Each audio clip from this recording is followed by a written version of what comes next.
Welcome to Daily Wisdom, Walking the Path with the Buddha, a podcast shared by David Roylance.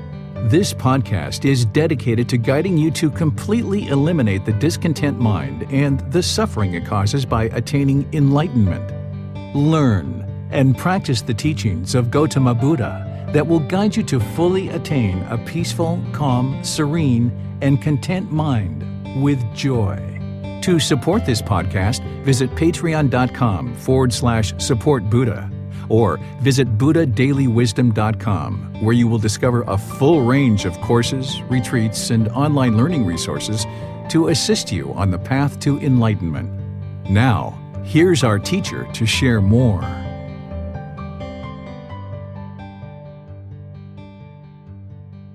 Sawadee Kap. Hello and welcome to Daily Wisdom, Walking the Path with the Buddha. Today we're going to be discussing Chapter 8 in this book, Developing a Life Practice, The Path That Leads to Enlightenment. This chapter is titled Transforming the Three Poisons: Craving, Anger, and Ignorance. These are the three high-level challenges or problems that the unenlightened mind experiences and what keeps it in the unenlightened state. As you learn this content, either from the book or from this class, you will start to understand the problems better. And once you understand the problems, then you can understand the solutions and how to implement those solutions to move the mind to this enlightened mental state where it can be peaceful, calm, serene, and content with joy.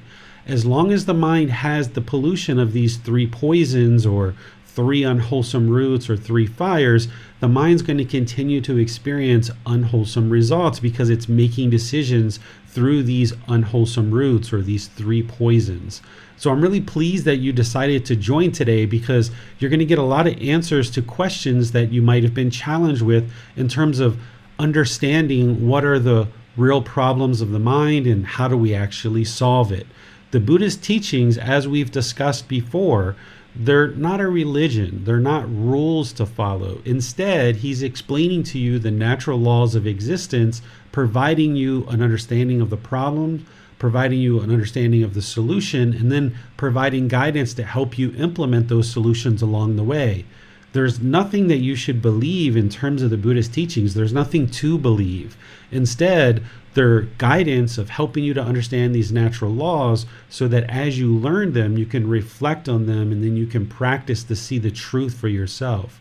So as we're talking today, as I'm discussing and sharing with you these three poisons, what you should be doing is thinking about your life and what you've encountered and what you've experienced. Not just believing what I'm saying, but instead taking what I'm sharing with you and contrasting that and see, is this really what you're experiencing in life? Because as you learn about the three poisons, it actually helps you to understand why you've been experiencing all the challenges that you've been experiencing your entire life. Up to this point in our program, we've been primarily talking about craving, desire, attachment as the cause of discontentedness. And that is one of the three poisons. But now we're going to open things up and talk more about the overall problems in the mind and provide you solutions to those as well. So let's go ahead and start talking about the three poisons in more detail and helping you understand what they are. The three poisons or three unwholesome roots or three fires, we discuss these and title it this way depending on what we're talking about. If we're discussing the three poisons, then what you'll hear us discussing or hear me discussing is antidotes to these poisons to kind of counteract or transform these poisons in the mind. And that analogy can be really helpful for people if they understand this poison coming out of the mind and antidoting it with the antidote. Or in some cases, it's really helpful to think of these as the three unwholesome roots, because these are the root cause of all the challenges and all the problems in our life. This is the root cause of what's causing it. And when we get back to the root cause and we uproot that, then by uprooting the cause of the problems, now we can actually practice in a way with an improved condition of mind that has eliminated these unwholesome roots by practicing the remedy to these. The remedy is the three wholesome roots, which we're going to talk about today as well. So you may hear me talking about these either in this class or future classes as the three unwholesome roots, and there's certain imagery and certain analogies that are really helpful to think about these as the three unwholesome roots, depending on how we're discussing them. And then sometimes it makes sense to talk of these more as the three fires. These three fires that are burning, and the goal of your practice is to extinguish these three fires. And by extinguishing these three fires, then the mind will move to a more enlightened mental state. Ultimately, to get to enlightenment, a practitioner would need to eliminate all three fires, or they would need to uproot all three of the unwholesome roots, or they would need to antidote these three poisons, which are all describing exactly the same thing. We sometimes refer to these as defilements. Another word for defilement is pollution of mind. These are the pollutions that are causing the mind complications. And as I mentioned at the beginning, is the more you understand the problem, then you will understand the solution that's being shared with you by the Buddha. And then as you're implementing those solutions, it will make a lot more sense to you because you understand the why. So these are the high-level descriptions of what the real problems are in the unenlightened mind. The unenlightened mind is going to be making decisions through these three poisons or three unwholesome roots or these three fires. And this is the reason why we experience difficulties, struggles, and complications in our life, because these three poisons or these three unwholesome roots are motivating unskillful conduct. And as we make decisions with a polluted mind, the decisions that we put out into the world are going to come from these unwholesome roots. So therefore, these unwholesome results come back to us, where we might think we're making the very best decision and we're putting out a certain decision into the world. We don't realize that it's tainted, that our decision has been tainted with these three unwholesome roots or these three poisons. And because we're putting this tainted decision into the world based on these unwholesome roots or these three poisons, then unwholesome results happen for us. This is unwholesome karma. Remember, karma is cause and effect, or action and result, essentially the results of our decisions. So as we make decisions in the world through the unwholesomeness of these three poisons of craving, anger, and ignorance, or the unknowing of true reality, then as we make these decisions in the world, because they're tainted with this unwholesome pollution of mind, then we experience this unwholesome results coming back to us, or this unwholesome karma, the result of our decisions. The three poisons or three unwholesome roots, three fires, provide a really clear description of what the problems are in the unenlightened mind and how to antidote those, or how to solve these problems in order to move the mind closer to enlightenment. Once somebody has extinguished all of the three poisons, then the mind will be enlightened. So the three poisons are at a higher level. There's going to be a certain amount of detail that we share, but you're kind of looking at this unenlightened mind from a certain high level and providing a high level description of what the problems are in the mind, and then kind of generalized antidotes or solutions that need to be implemented based on that level of detail. But then when you look at the Buddha's teachings closely, and you look at them more and more closely, and you pull back the layers a bit more, you'll see something called the 10 fetters. This is something that we talked about in chapter 3. The 10 fetters are the detailed explanation of what the problems are in the unenlightened mind.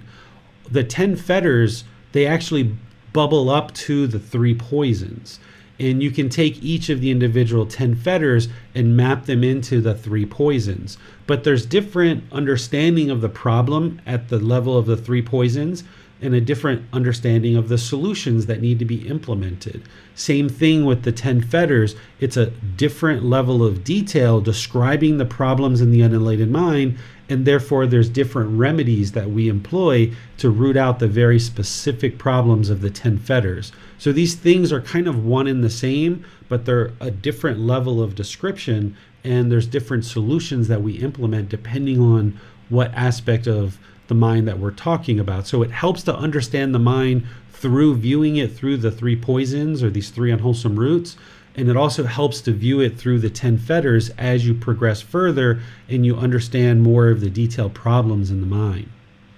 The antidotes to the 3 poisons or the 3 unwholesome roots or the 3 fires, the way to counteract these or transform the mind is called the 3 wholesome roots. And when we're making decisions through the 3 wholesome roots, having transformed the mind away from craving, anger, and ignorance and towards generosity, loving kindness, and wisdom, which we're going to be talking about in detail today as part of the 3 wholesome roots.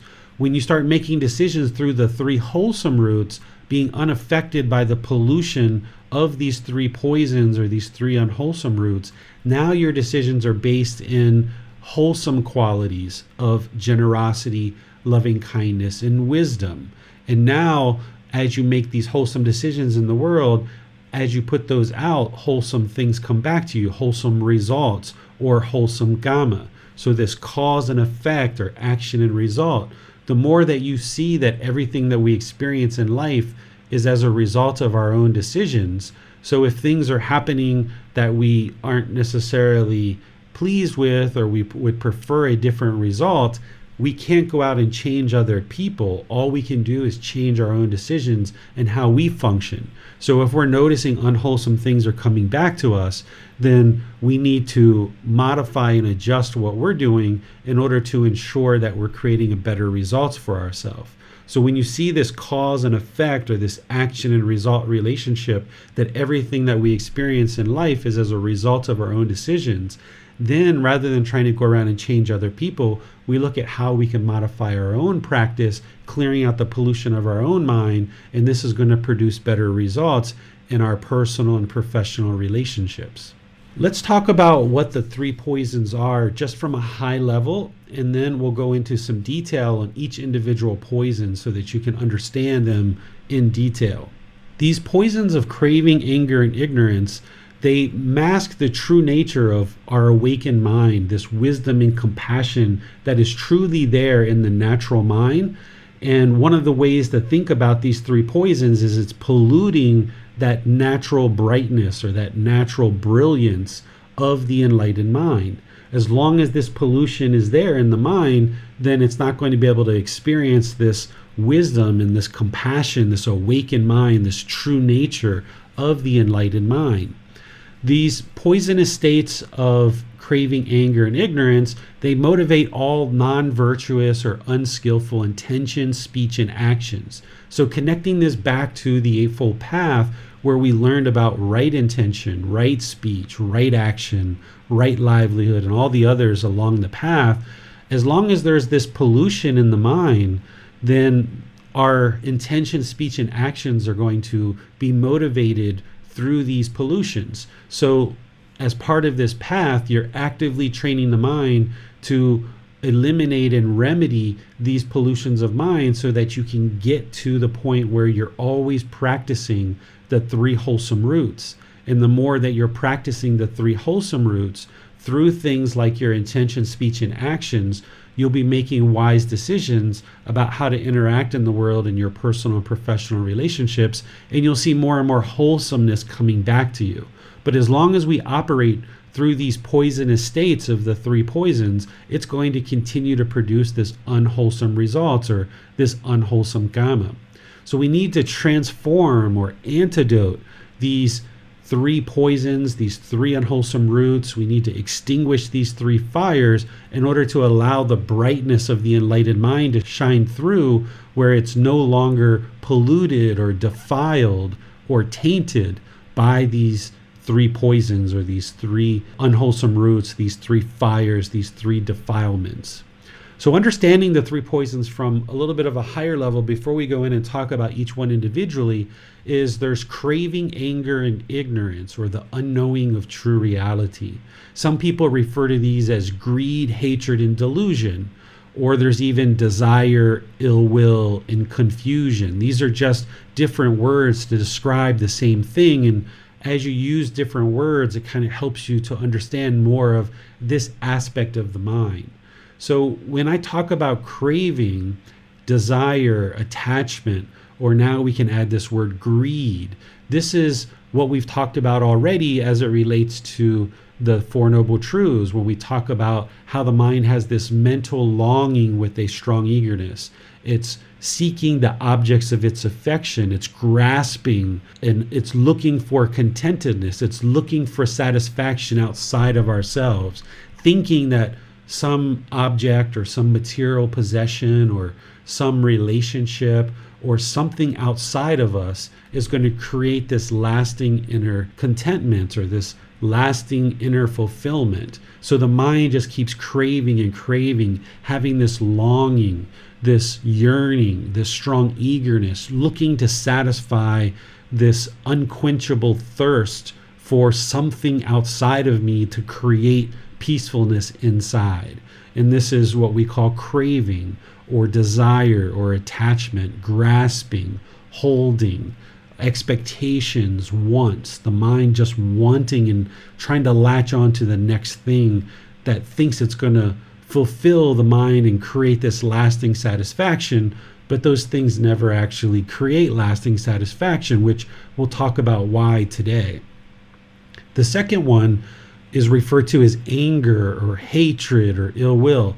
When we talk about it as a poison, we tend to talk about it as anger or hatred. When we talk about it as part of the 10 fetters, it's usually described as ill will. But essentially what it's referring to is this aspect of the unenlightened mind where it's hostile or it's aggressive.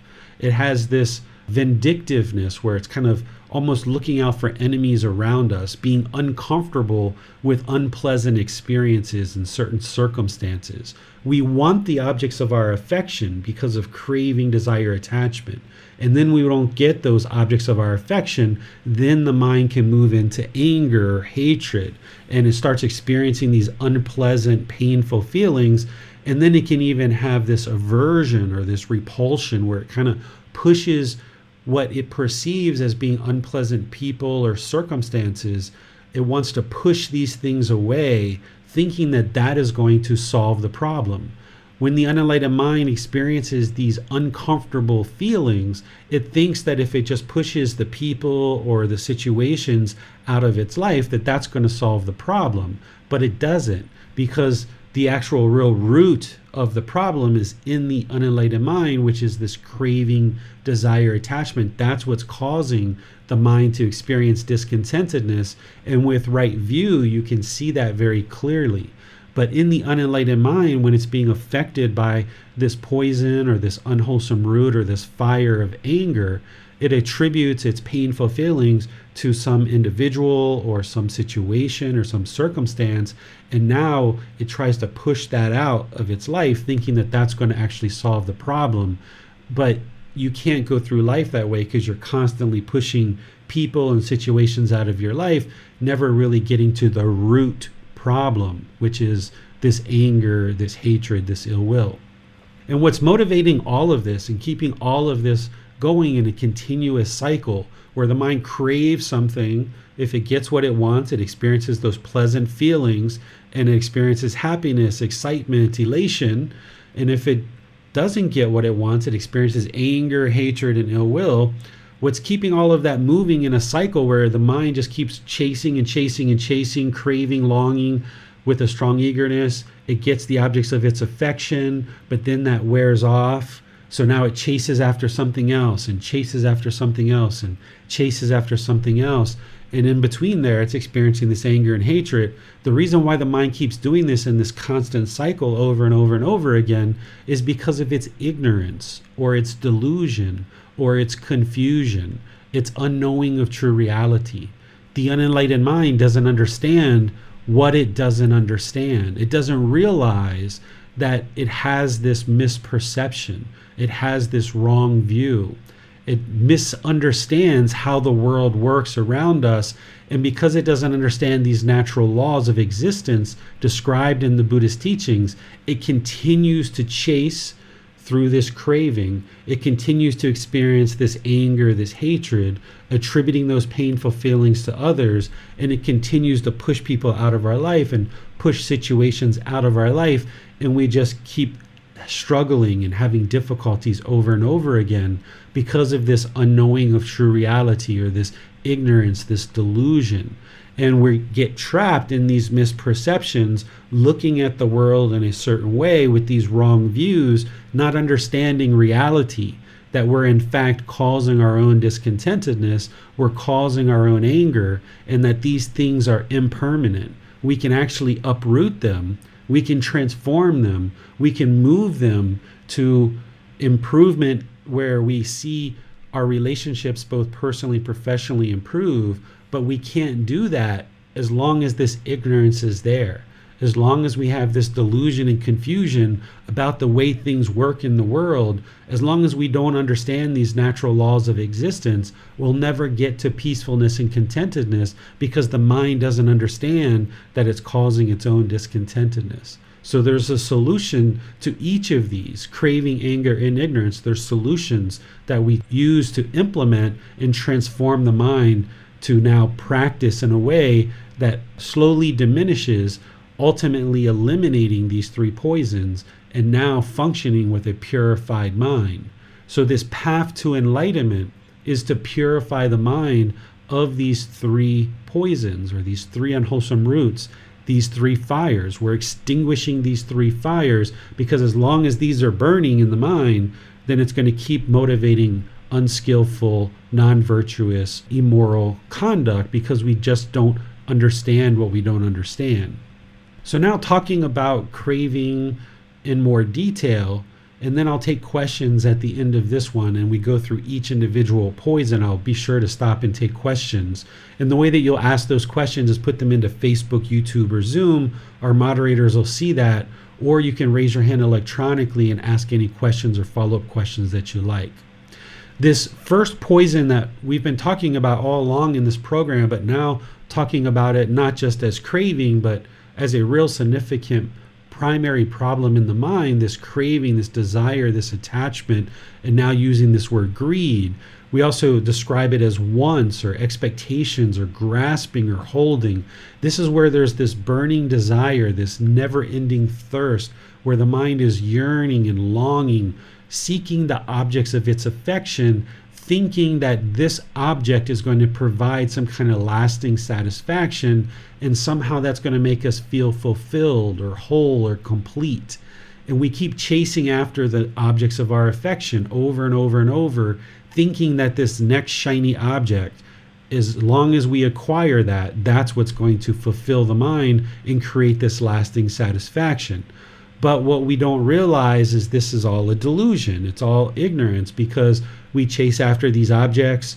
We get the objects of our affection, either a material object or a certain job title at work, or a promotion, more income, a certain relationship. Maybe we have craving for a new child and having a baby. It doesn't mean any of these things are wrong, or that we can't pursue them in life, because we can go forward and pursue these as goals, objectives, and an interest. The problem becomes is when the unenlightened mind thinks that acquiring these objects is what's going to create the lasting satisfaction. So it's basing its inner feelings on this material thing, something outside of ourselves, to the point where the unenlightened mind almost becomes obsessive, chasing after the objects of our affection with this mental longing and strong eagerness, thinking that these things outside of us are going to create some kind of lasting satisfaction. It's almost like we're chasing an unattainable goal. It's like we keep putting these goals in front of us over and over and over again. We might acquire a certain goal, or we might acquire a certain material object, and we experience pleasant feelings, but those are temporary. They only last for a temporary period of time, and then when they fade away, the mind then looks for what's the next thing. It wants to latch on to the next thing. It's looking for the next new shiny object. And when it identifies something, then it starts chasing after that, and it chases it and chases it and chases it.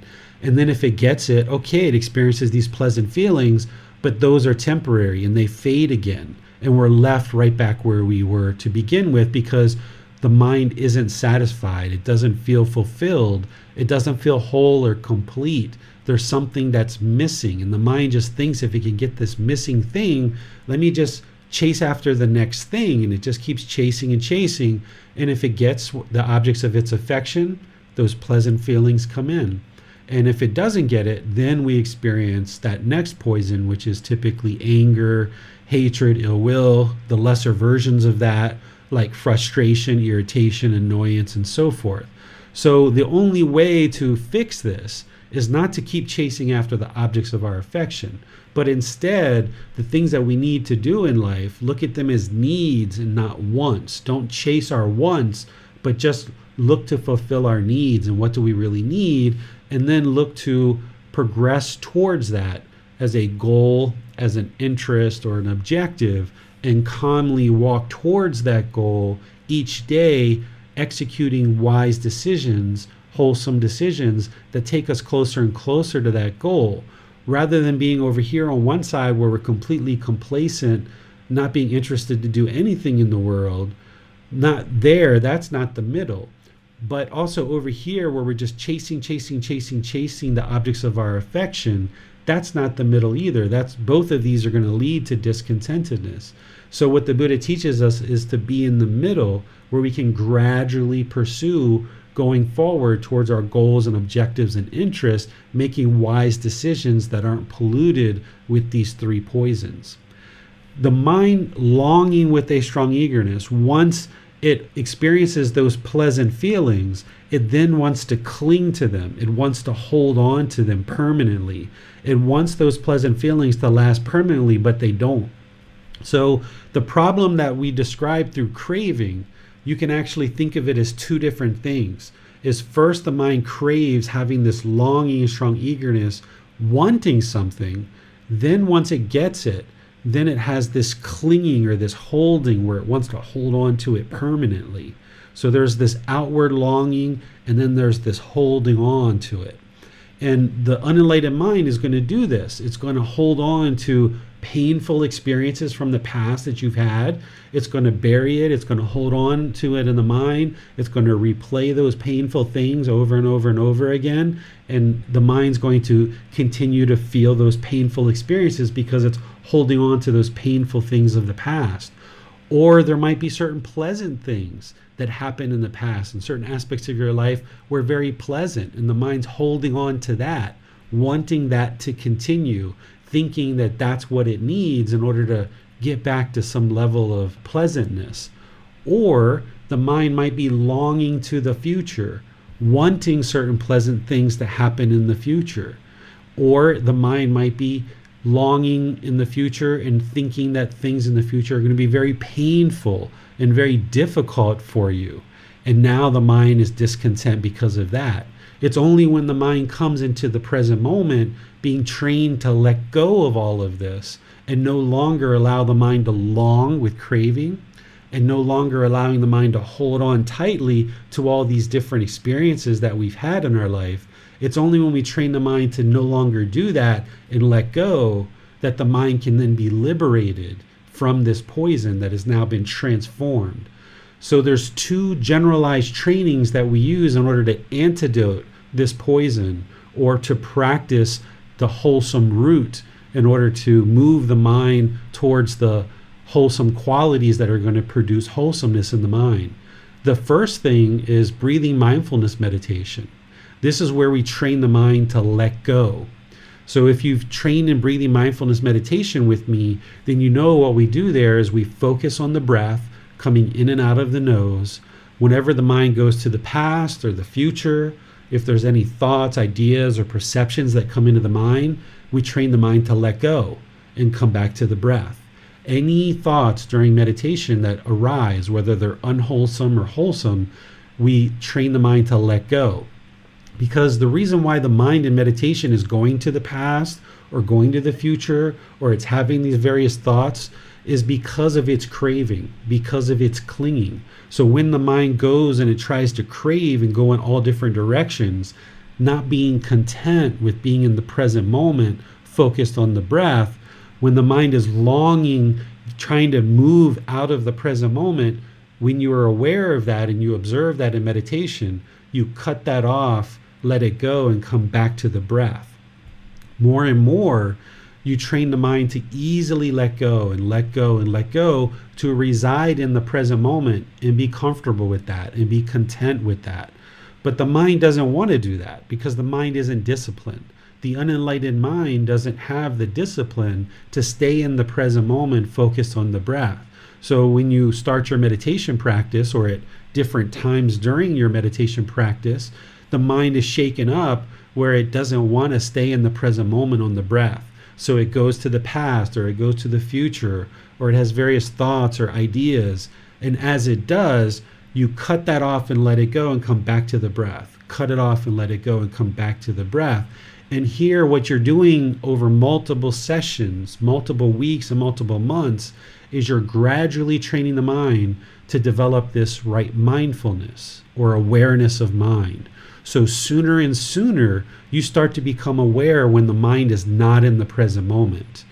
And when you have that awareness that it's not in the present moment, now you cut it off and let it go and come back to the breath. So now not only do you arise this quality of mindfulness in the mind where it's aware when it's not in the present moment, but then you develop the skill and ability that when it's not in the present moment, you can more easily let it go and let it go and let it go. And now you train the mind over multiple sessions to easily let things go, and now stay focused on the breath and develop concentration, or right concentration, singleness of mind.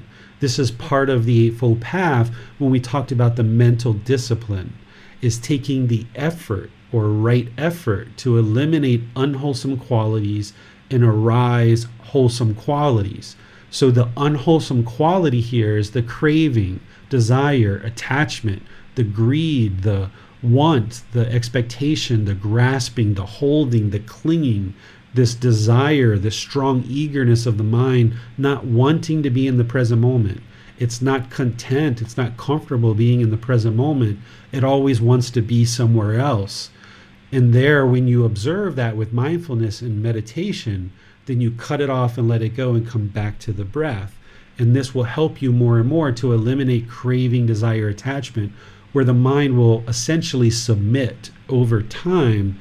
It will submit more and more because it doesn't like to be constantly pulled back. It doesn't like to be constantly yanked back to the present moment, that it eventually just sits there and resides in the present moment, focusing on the breath, having this right concentration or singleness of mind.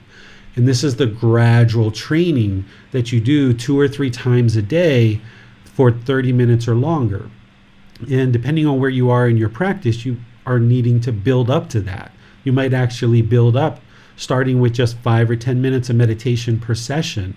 And maybe just 1 session per day is pretty much what you might be able to start with.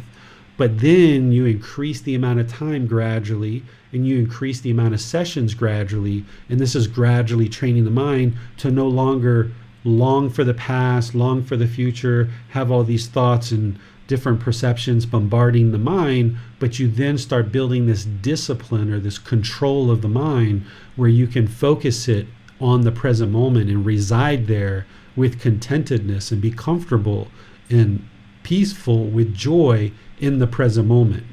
Oftentimes when people first start meditating, they talk about how they're sometimes bored, right? And that's because the mind doesn't want to be in the present moment. It wants to be somewhere else. But over time, you gradually train the mind to be peaceful, calm, serene, and content with joy, just focused on the breath and only the breath. You don't need anything else in this world. You don't need anything. None of this material possessions are going to bring lasting satisfaction. So during meditation, you're going inward, focusing on the breath and training it to just be content with the breath and only the breath. So this is the first major training that you employ on an ongoing basis to get rid of this issue of craving, which is causing discontentedness, but is also motivating unskillful decisions because we're pursuing our cravings. So we spend money, or we say things to people, or we do things in different ways. We have certain types of speech with people, and all of our motivations that are coming through craving are going to produce this unskillful conduct, and therefore we're going to experience these unwholesome results coming back to us. So this primary training of breathing mindfulness meditation needs to be consistent and ongoing throughout your life. Then the second thing that you employ is a practice of generosity. Generosity is having a willingness to give and to share with others. We're taught as children to share and to share with others, but we're not exactly taught why. The reason why is because the mind holds on. It's the same problem of craving, desire, attachment, this clinging, the mind wanting to hold on. So what you do is you practice generosity of sharing your time, effort, energy, and resources for others and to benefit others without any expectation of getting anything in return, that you just openly share with others. And gradually what you're doing is you're sharing things in your life, your time, effort, energy, and resources, and this trains the mind to not be selfish and to hold on to things tightly, and it trains the mind to let go. So these two things combined can be really impactful to the mind. But when you're building up your practice of generosity, just like everything else, you need to find the middle way. Whereas over here, if you never shared anything at all, the mind would be holding on and it would be selfish. But over here, if you openly shared everything under the sun, then you might not have what you need to sustain your life or the life of your family. So you need to find that middle way where you can gradually share with people around you and feeling content with doing so, and realizing that you sharing is a way to let go of this selfishness, but most importantly, let go of this craving, desire, attachment, this clinging where the mind wants to hold on to things so tightly. So even if you're opening a bag of potato chips and there's other people around, offer some potato chips to people and not be concerned if they take the biggest chip and that's the one that you wanted, right? Just share with them. And if it goes around the circle and comes back and there's no more potato chips, then just go get another bag, right? We're talking, very little money here to buy a bag of potato chips. Or if you've got time or effort, things that you can help people. You're walking outside your house or your condo or wherever you live and you notice somebody's trash is blown all over the yard. Well, take 5 minutes to help them clean it up, because that's your practice of generosity, as well as loving kindness and compassion. But you're practicing generosity, sharing your time, effort, energy, and resources. But there's going to be some times where you're going to need to stay focused on the things that you're doing. So it's not a matter of you should always do this, because that would be permanence, but you need to generally work into your life where you're finding ways to share with people and not just hold on to things that you're doing for your own benefit. The mind has to realize this interconnectivity between all beings, that we're all interconnected in one way or another. And through that interconnectivity, by us sharing, it's very good for the health of our own mind. It trains the mind to let go of this craving, desire, attachment. It trains the mind to not be selfish and hold on so tightly. So you'll have to find ways and things in your life that you can gradually share and implement more and more sharing into your life, and realize that that's beneficial for you and it's beneficial for the people around you as well. So let's pause here and see what questions you guys have so far of all the things that we've been discussing before we move on to the other parts of our discussion. The way that you ask a question is put that into Facebook, YouTube, or Zoom, or you can raise your hand electronically and you can ask your question or any follow-up questions directly. Hello, teacher. As for the three poisons, which seems to be three major challenges for the mind, is there a way to live with these three poisons and live with a peaceful mind, or one needs to work on these poisons and eradicate all of them? As long as these three poisons exist in the mind will never experience permanent contentedness or permanent peacefulness. These three poisons, this pollution of mind, is always going to produce discontentedness in the mind, particularly this one, and it's going to motivate unskillful conduct or unskillful behavior, unskillful choices that we make. And therefore, we're going to constantly have these unwholesome things coming back to us. So as long as our mind is defiled or tainted or polluted with these three poisons, the mind will never reside in that peaceful mental state. You might have certain periods of time in your life where you do experience a bit of peacefulness. It could be for a couple of days or a couple of weeks or what have you. But as long as these three poisons are there, at some point the mind's going to be shaken up due to this pollution. Well, practicing generosity with money may be clear. What about practicing generosity with time or effort? Can you explain this point in more detail? Yeah, everybody has to look at this themselves and find that middle, as we talked about in a previous chapter, about how if you know that you need to make sure you eliminate this craving, desire, attachment, and generosity is a way of doing that, to train the mind to not hold on so tightly and to eliminate selfishness, then it's a matter of kind of gradually implementing things into your life where you're practicing generosity and finding ways to do that, whether it's your time, effort, energy, or resources. So your time, you might donate your time to various places at different times. You might have certain effort that you contribute. There's lots of different places in the world that could use help from people. One way to help is to help share these teachings through helping your teacher. If you feel like you have some time you'd like to help your teacher, you can always make an offering to your teacher that you have time and effort available, some energy that you would like to contribute if there's any projects that are going on. There might be certain charities in your community that you would like to contribute to. There's lots of different ways in the world to offer our time and effort. It can be one-on-one with teaching a child that needs some help and tutoring them. It can be so many different ways of helping people. And when you're doing these things, you should be thinking of it as that you don't have any expectation of anything in return, that your only interest is to help, and you're dedicating your time, effort, energy, or resources to be able to do that.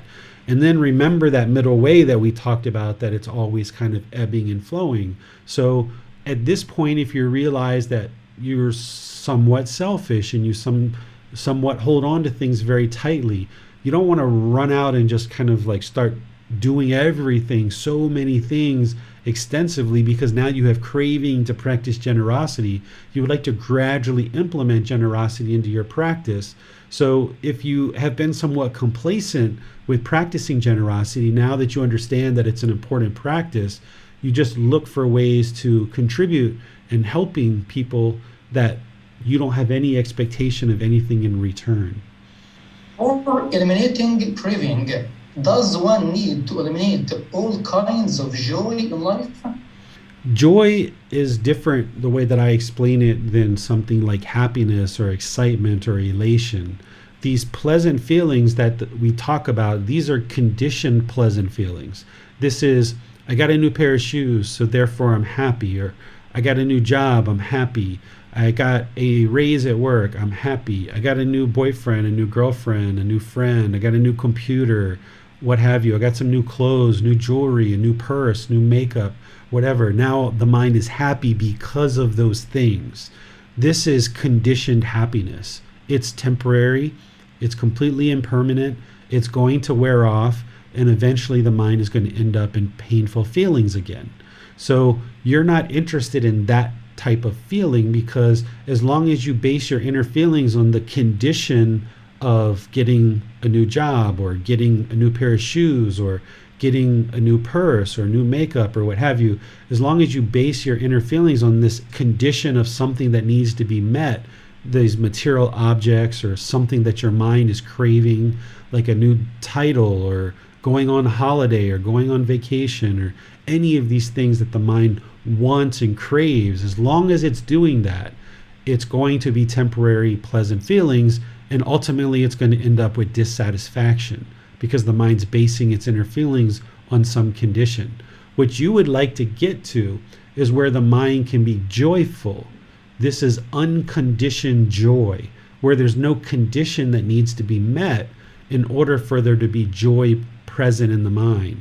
So by you training to eliminate craving, desire, attachment, where the mind is longing for these pleasant feelings, by using breathing mindfulness meditation, by using generosity and all the other aspects of this path to enlightenment, you untrain the mind. You train it to no longer long for these pleasant feelings and train it to be joyful and content and peaceful, just be satisfied with what is in the present moment. But as long as there's this craving, like the grass is greener on the other side, then the mind's going to want to go to the other side of the fence. And now you get to the other side of the fence and you realize, the grass isn't any greener over here than it was over there. And now you want to go back to where you were. And the mind just keeps craving, keep thinking that the next object of its affection is going to create some kind of lasting satisfaction. But it's not these material objects that are going to create lasting satisfaction for us. If this was the case, then we would see that what people have taught us in the past is that if you're rich and you're wealthy, then life is perfect. Or if you have a certain job title, or if you have a house and kids and a car and life partner and certain things in your life, then okay, life is perfect for you. But what you've learned over time is each time you acquire this new object of your affection, it never creates lasting satisfaction. And if what we've been taught in the past, that wealth and fame and fortune is what creates lasting happiness, then we would see that all rich people would be completely happy in a perfect world. But what we see celebrities, we see wealthy people that are unhappy, and we see them even commit suicide in certain situations. Well, if it was wealth and material objects that lead to permanent happiness or permanent peacefulness, then we would expect that all people who are wealthy and rich, they wouldn't commit suicide, would they? But that's not what we see. We oftentimes even see celebrities who are using drugs and alcohol because their mind is still chasing after those pleasant feelings. So if you understand that the problem isn't the material object itself, because in certain environments, we need a car, we need clothes, we need shoes, we need a purse, we need food, we need a house, we need a place to stay. We need these things in our life, but it's when the mind mistakenly believes that this material possession is going to create lasting satisfaction, that's where the mind gets confused and it keeps chasing after the objects of its affection. So we need to retrain the mind to understand that no, it can be content right now in the present moment. It doesn't need something else externally to satisfy the mind. You can actually get that contentedness through training the mind to no longer keep longing for something else. As long as the mind thinks that there's something outside of you that's going to create permanent fulfillment, then it's going to keep longing for that next thing. It's not until the mind understands that it doesn't need these external things in order to experience contentedness, and it cuts that off and goes inward, that it realizes that I can be content right here, right now, if I train the mind to not want and crave and desire and long for something else other than what it currently has. Thanks, teacher. Let's go to Nick for Facebook questions. Thank you, Bassem. Yes, teacher, there's a question from Amina. She writes, the mind is experiencing sadness at times when reading newspaper articles. Recently, there have been issues in the U.S. where racism and injustice is occurring in court cases. The mind becomes disappointed initially, and after, with mindfulness, attempts to let go of those feelings. How can we approach such issues where an expectation of fairness does not happen? How can the mind find peace in these circumstances? Yeah, the key there that you're talking about, Amina, is the expectations. The mind has a certain expectations of how things are supposed to work in the world, and it wants things to be a certain way. And when it doesn't get what it wants, the objects of its affection, then it experiences discontentedness, sad feelings, are the discontentedness. So you've got to understand that nothing in this world can happen outside of the natural law of Gotama, of cause and effect. As long as the mind is craving for things to be a certain way in this world, then it's not understanding the way things truly are. That's part of that ignorance or delusion or confusion. When you see certain things that you're describing as injustice, if somebody hurts somebody and they go into a court and they're found not guilty, for example, okay, that's society's laws, that's humanity's laws. They're imperfect. Humanity's laws are imperfect. But if you expect for the result of that court case to be a certain way and it doesn't happen the way you want, that's your craving, right? That's the way you want, the way you expect. That's your craving, desire, attachment. And then when they don't happen the way that the mind wants, that's when it experiences painful feelings. So these laws of humanity are imperfect. They can't function in a perfect way because these laws in society are created by humans. And you have to let go of your craving of wanting the world to be a certain way and realize the world functions the way it does based on the natural laws of existence. So someone might go to court and they might be found not guilty in humanity's laws that are imperfect, or they might be found guilty. There's people who are proven guilty that are actually innocent, that have had very harmful things happen to them in the world based on these imperfect human laws. But the natural law of Gotama, of cause and effect, is perfect. It can't function in an imperfect way. So even if somebody harms somebody and they go to court and they're found not guilty, maybe they didn't go to jail in that particular situation, but they can't escape the results of their decisions.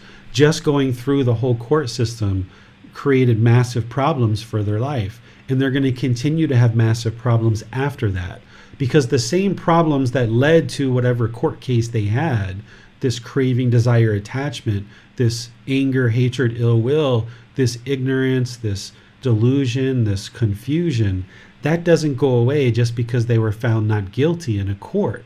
So now when they go outside and they are now free to start functioning in the world the way that they would like to function, they're still being affected from their decisions of harming people. Even though they were found not guilty in a court of law, this imperfect law, if they did something harmful, they can't escape the results of that. They're going to continue to experience those consequences for many years, and the pollution of mind that led to the initial harms, if they harm somebody, then those same pollutions are still going to be there, and they're still going to be affected by that throughout the rest of their life. So when we have the expectation or the wants for the court system to function to our liking in the way that we expect, and it doesn't function that way, then that's where the mind causes itself discontentedness. The courts can't function the way that you want them to function and the way that someone else wants them to function too. There's going to be people who are discontent as long as they have an expectation of how things should go. There's always going to be people on both sides that are discontent. Even in a situation where someone's found not guilty and people get pleasant feelings as a result of that, that's discontentedness as well, because that's not permanent either. And there's going to be some situation where someone else is found guilty, and those same people that before were happy, now they're going to be sad. So as long as we keep having these expectations and wants for all these things in the world to be happening a certain way, the mind is craving for things to happen a certain way. And when they don't happen that way, then our inner feelings get affected by it. They go up and down and up and down and up and down. So instead, you just have to understand that there's always this natural law of Gotama, and someone can't run and they can't hide from that natural law of Gotama. They're going to continually be affected by the choices and decisions that they make. Well, seeing that there are no more questions for us now, teacher. Okay, so let's move to the next poison or the next unwholesome root, which is anger, hatred. We also call it ill will as well. So if the mind is craving for something and it gets the objects of its affection, it experiences those pleasant feelings, but they're temporary. But if the mind doesn't get the objects of its affection, the things that it wants, then it can move to this anger, this hatred, this ill will. And there's other versions of that too, like frustration, irritation, annoyance. There's lesser versions of it.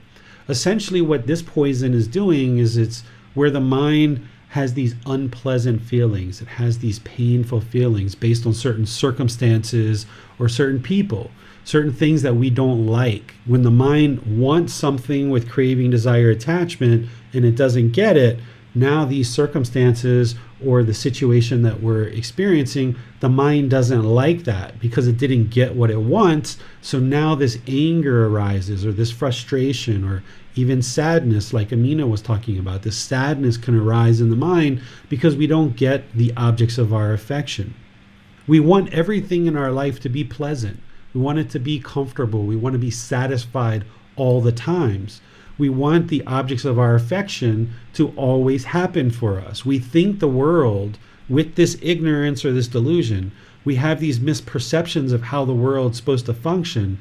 So we want the world to function, to be satisfying to us all the time and be comfortable all the time. And when it's not that way, that's where this aggression and this hostility, this anger starts to arise.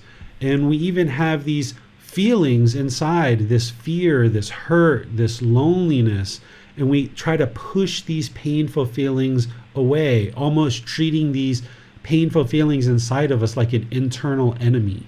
Like there's this enemy inside the mind that is trying to fight us, and we're trying to push back and push it away from us, not realizing that we're actually causing those feelings ourselves. There's this conflict that exists in the mind where it wants things to happen a certain way because of craving, desire, attachment. Things aren't happening that way, so there's this inner conflict, and now it starts looking out in the world for enemies, and it starts thinking that the people around us are maybe out to hurt us, or don't have our best interest in mind, or we have this interest to ensure that people are functioning a certain way around us. We might even start trying to control people around us to do things a certain way because we don't like those painful feelings. And we think that if we have these painful feelings, if we push the people or the circumstances out of our life, we think that that will solve the problem, which it really doesn't. Or the other thing we try to do is we then try to control the people around us to do the things that we want based on our craving, desire, attachments. We start trying to get the world, the life partners, the children, our neighbors, our teachers, and different people around us. We try to get various people around us to do the things that we want them to do, and we think that this will solve the problem. But this ends up creating more difficulties in our life because we're controlling our personal and professional relationships, attempting to influence people based on our own craving, desires, attachments. And people don't like this.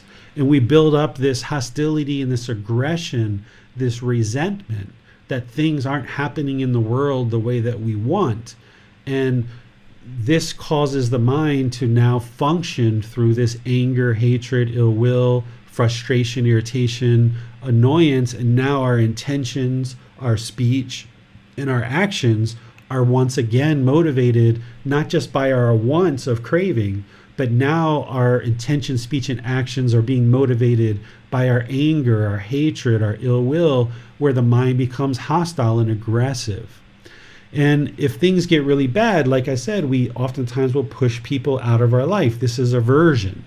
This is where we think, we falsely think, we mistakenly believe, we have this misperception that it's this person that's causing us to be angry.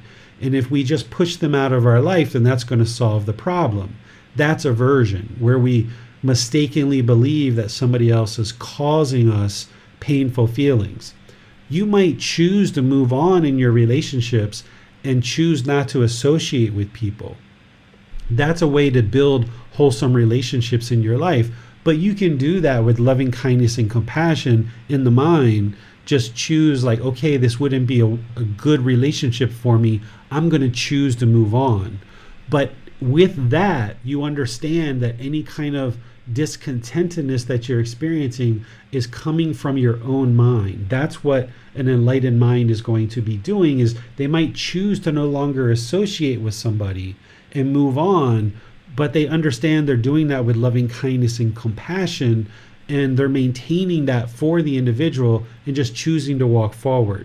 But if you have aversion in the mind based on this anger and hatred that has arisen, you're going to falsely attribute the painful feelings that you have to this person or situation, and then try to push them out of your life, thinking that's going to solve the problem. Now, you may need to move on from that person. That may be something that you need to do, but as long as you're doing it based on aversion, then you're not really seeing things clearly. You're falsely attributing the painful feelings to this individual or this situation. And that's where the complications are, because as we go through life and we keep pushing personal and professional relationships out of our life, we end up very lonely, where we don't have people in our life because we've falsely attributed these painful feelings to everyone in our life. And now we find that we have a lot of difficulties interacting with others, thinking that it's them that's causing these feelings. And like I said, we may get to a point in certain relationships where we choose to move on, but we're doing so because we acknowledge and are aware that it wouldn't be wise for you to stay in that relationship. But you're not doing it because you're falsely attributing the painful feelings to them. You're doing it because you just realize that there's unwholesomeness here that you would rather choose to not be a part of, and you're just choosing to move on and go forward in your life. So it's not the fact of not being associated with a certain person that is aversion. The aversion comes in when we falsely attribute the painful feelings to this individual or to certain circumstances. So we need to transform this in the mind, where when we don't get the objects of our affection, this anger and hatred doesn't arise, that we don't push people away, that we understand that any unpleasant feelings, any uncomfortable, dissatisfying feelings, they're all coming from our own craving, desire, attachment. So that while we're working on that through eliminating the poison of craving, we also need to work on this poison of anger, hatred, or ill will, so that the mind doesn't have this hostility and this aggression, this resentment, or this aversion continuing in life. And the way that you antidote this and train the mind to no longer do this is you practice loving kindness meditation. This is what we do on Wednesdays. Part of the practice of this path to enlightenment is by training the mind to cultivate active goodwill towards all beings without judgment. Then you can reside having a genuine interest in seeing all beings be well.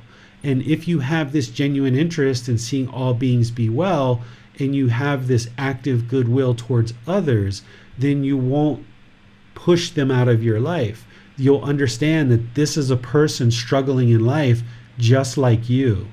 And just like you're struggling with certain things, they're struggling with certain things. And it doesn't mean you need to push them out of your life. It might mean that you just need to have patience, or you might need to just have some more loving kindness or some more compassion.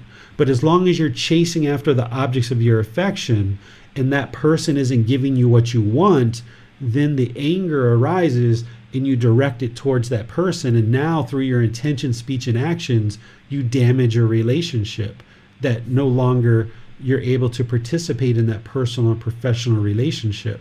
But when you train the mind in loving kindness meditation to understand that you need to transform this anger, this hostility, this resentment towards others to having a genuine interest in seeing all beings be well, now through that training of meditation, just like before where you trained in breathing mindfulness meditation and you went out and practiced generosity, here you practice loving kindness meditation and you go out and you practice loving kindness in your daily life through being polite, kind, friendly, and respectful to all beings, not judging others for their shortcomings, not even looking at their shortcomings, because you understand you have shortcomings too.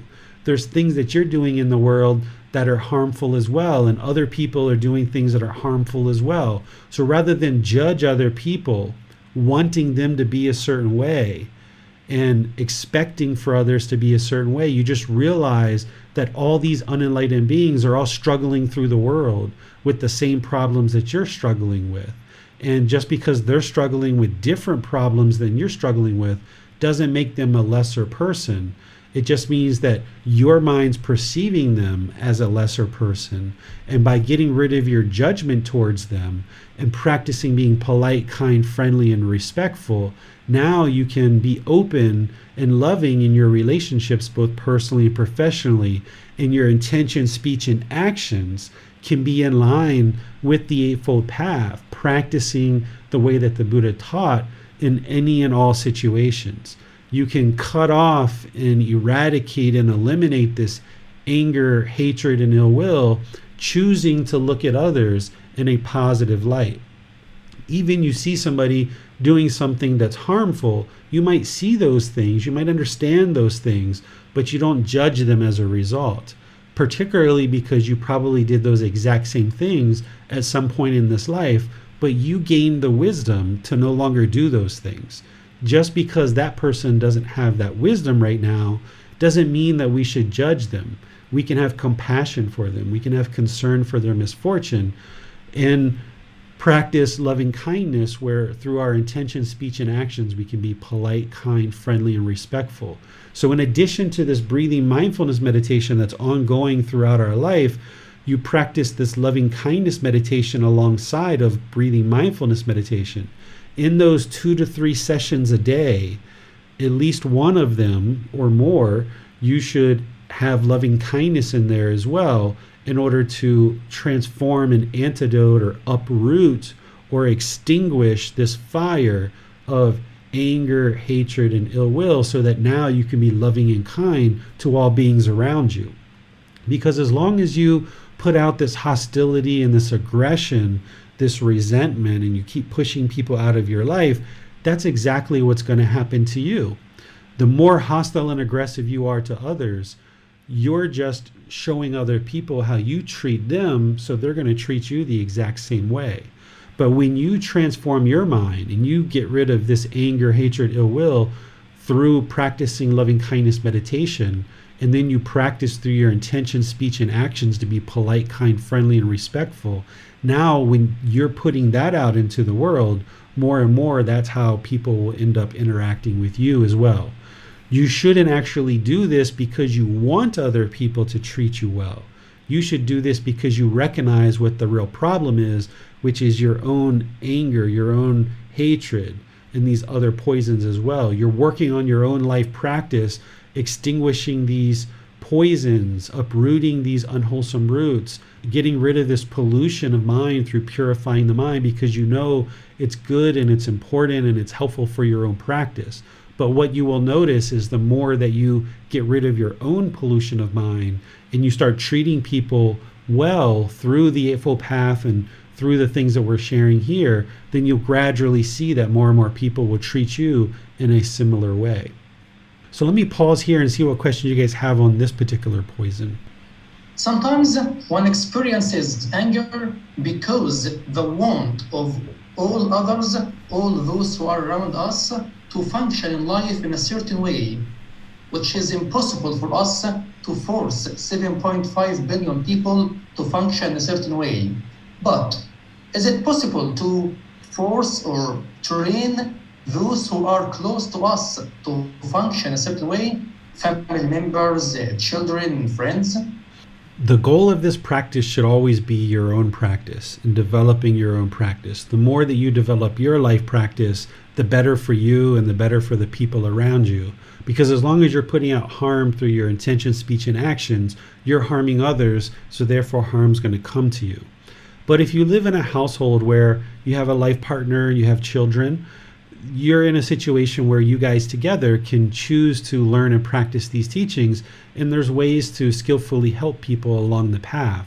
But if somebody is unwilling to do the work and apply the effort and energy to do the work, there's very little that you're going to be able to do in order to help that person.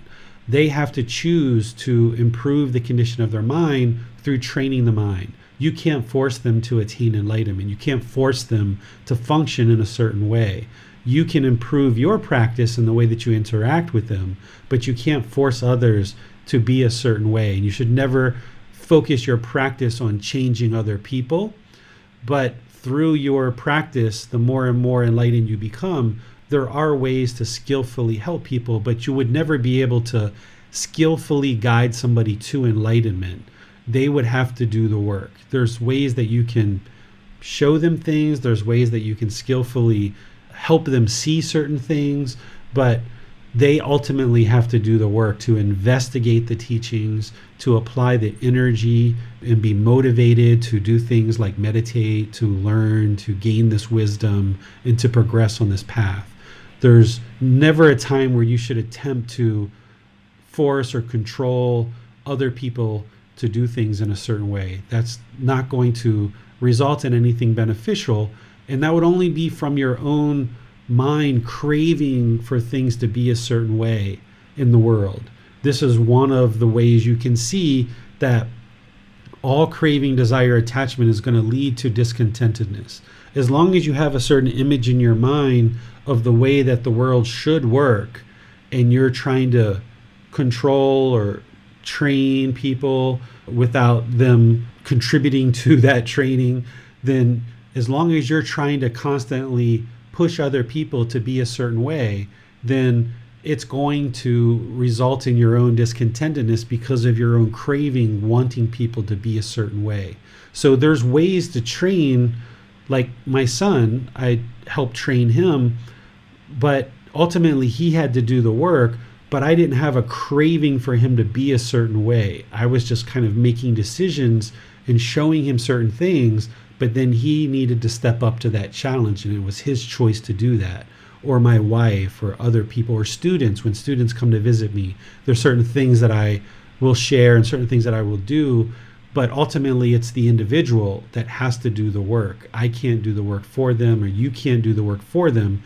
But as long as the mind is wanting things to be a certain way in the world, you're craving for things to be a certain way, and as long as they're not like that, which they never will, then your mind's going to be discontent. So you have to let go of the world craving it to be a certain way. But that also doesn't mean that you walk through life without an interest to help people. You can still have an interest, a goal, or an objective to help people here and there. It's just that when you crave it, when you desire it, you have this strong eagerness for it, that it's going to cause the mind to be discontent. Thinking that the cause of anger is other people. So some people make a decision to isolate themselves or eliminate all their social relationship and live alone. Does this work? You can live alone. You can be somebody who doesn't have a life partner, who doesn't have children. Not everybody in the world is going to have a life partner and have children. This is kind of the perception that some people put in the world, that happiness is when you have a life partner, or a boyfriend or a girlfriend, or happiness is when you have children. But the thing is that you've had those things and the mind still is discontent. So you can see that that's not the truth, that these things that are around us isn't what creates the lasting inner contentedness. There are certain experiences that we have with our children or a life partner that there's joy there, but as long as the mind's clinging or craving for it, thinking that that's what it takes in order to create the inner joy, then you're not going to get to inner joy, because you're attached, craving, thinking that this thing, this external thing or this relationship is what's going to create the inner joy. But this external thing can't create the permanent inner joy, because that's basing your contentedness or your peacefulness or your joy on some condition. And as long as that condition's met, the mind's going to experience pleasant feelings, but it can't be permanent. That condition can't be met permanently. So you're just setting yourself up for failure. Seems that Nick has a question. Let's go to him. Yes, teacher. For the first two of the three poisons, besides practicing certain things like generosity or loving kindness in daily life, the antidotes for the first two poisons are forms of meditation. So how important would you say meditation is for someone to develop in their practice? Like, for example, if they know the teachings but they don't meditate, how far could they get? It would be difficult to say how far somebody can get if we're talking about like the 4 jhanas and the 4 stages of enlightenment. Somebody wouldn't be able to get to the 4 jhanas or the 4 stages of enlightenment without meditation, because in order to get to the jhanas, you have to be able to practice right concentration, which would include meditation. So what I usually say is you wouldn't be able to get to enlightenment without meditation, but you wouldn't be able to get to enlightenment with only meditation either. It's a comprehensive practice. So what the Buddha used to teach to get people started is to improve their moral conduct. So he would teach things like the 5 precepts and things like right speech, right action, and right livelihood, cleaning that stuff up, because that's where you're putting harm out into the world. And if you can clean that stuff up first, even if you're not meditating, but you're just cleaning up your moral conduct, that's going to significantly improve your life because you're not putting harm out into the world. So less and less harm is going to come back to you. So focusing on one's moral conduct would be a good place to start through things like right speech, right action, and right livelihood, as well as the 5 precepts. But you wouldn't be able to get to the jhanas without practicing the rest of the Eightfold Path, which is including meditation, because that mental discipline is what's going to ultimately take the mind into the jhanas, and that's where you really start noticing the big benefits to your life. So it would be very wise that while somebody is improving their moral conduct, that they also develop a regular and consistent meditation practice. That makes sense, sir.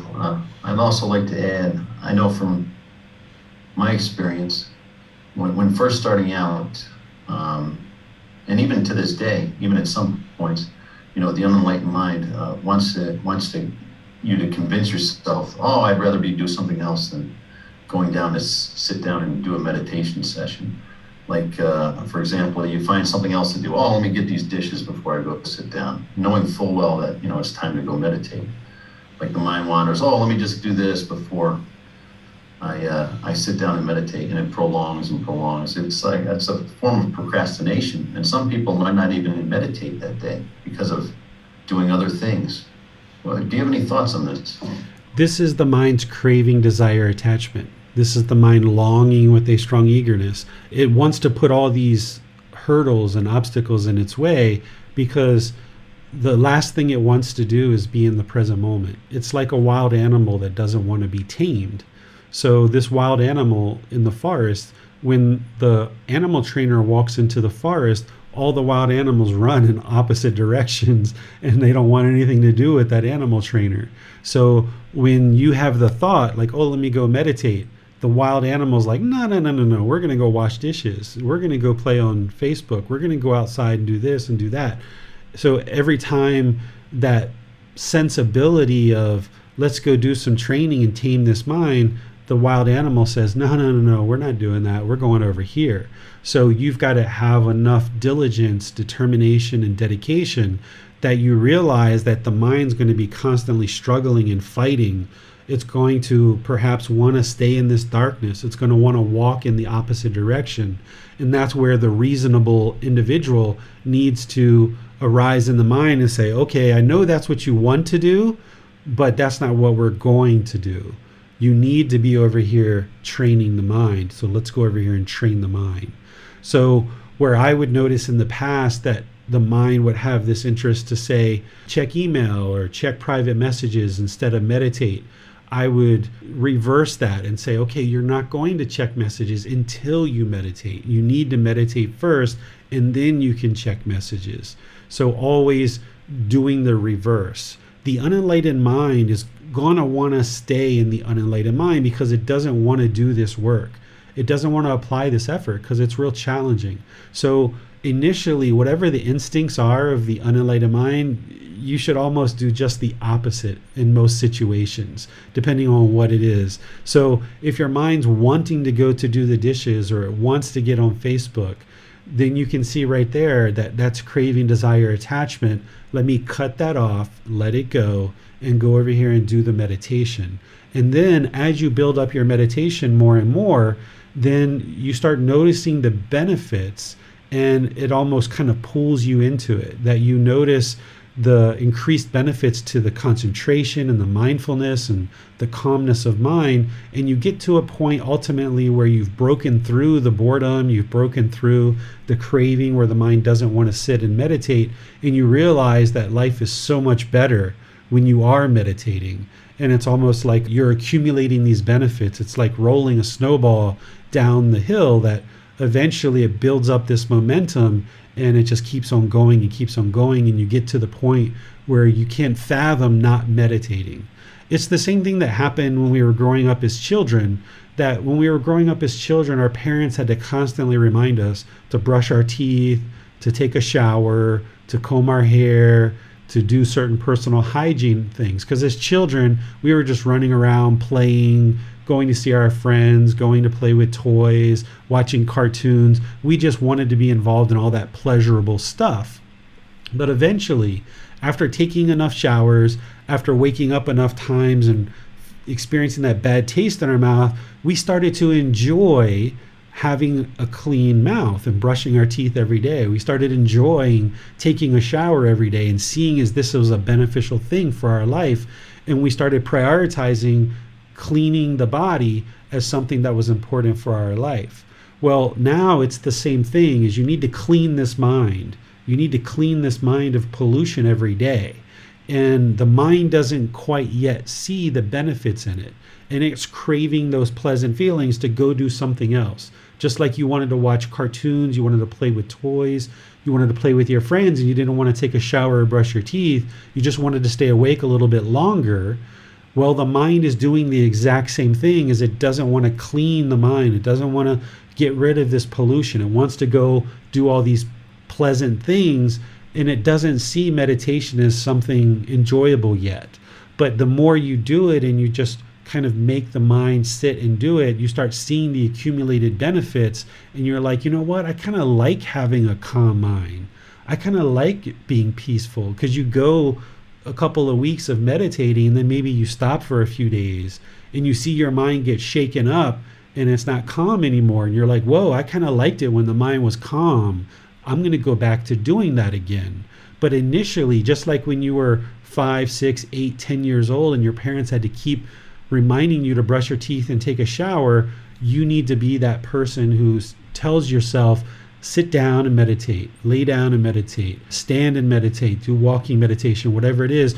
Do it enough that you start seeing the accumulated benefits, and eventually you'll get to the point where you wouldn't even imagine not meditating in a certain day, because you see the benefits and you enjoy that peaceful, calm mind much more than when you're not meditating. The mind is shaken up. Those are some great analogies, Teacher David. Mm-hmm. The animal tamer and the wild animals. That's a really good example. Also, I remember about a year or a year and a half ago, you did a post and you said, just like brushing your teeth, you gotta clean your mind by meditating every day. So that kind of always stuck in the mind, and I like to do a meditation when I wake up and before bed. That's like around the same time I brush my teeth. If I can get one in the middle of the day, just like brushing my teeth if I need to, I'll do a meditation in the middle of the day as well. So would you say that meditation is just as important as brushing your teeth before you leave the house? I would say before you go to bed. I would say it's more important than brushing your teeth, because everything you experience in this life is experienced through the mind. Everything.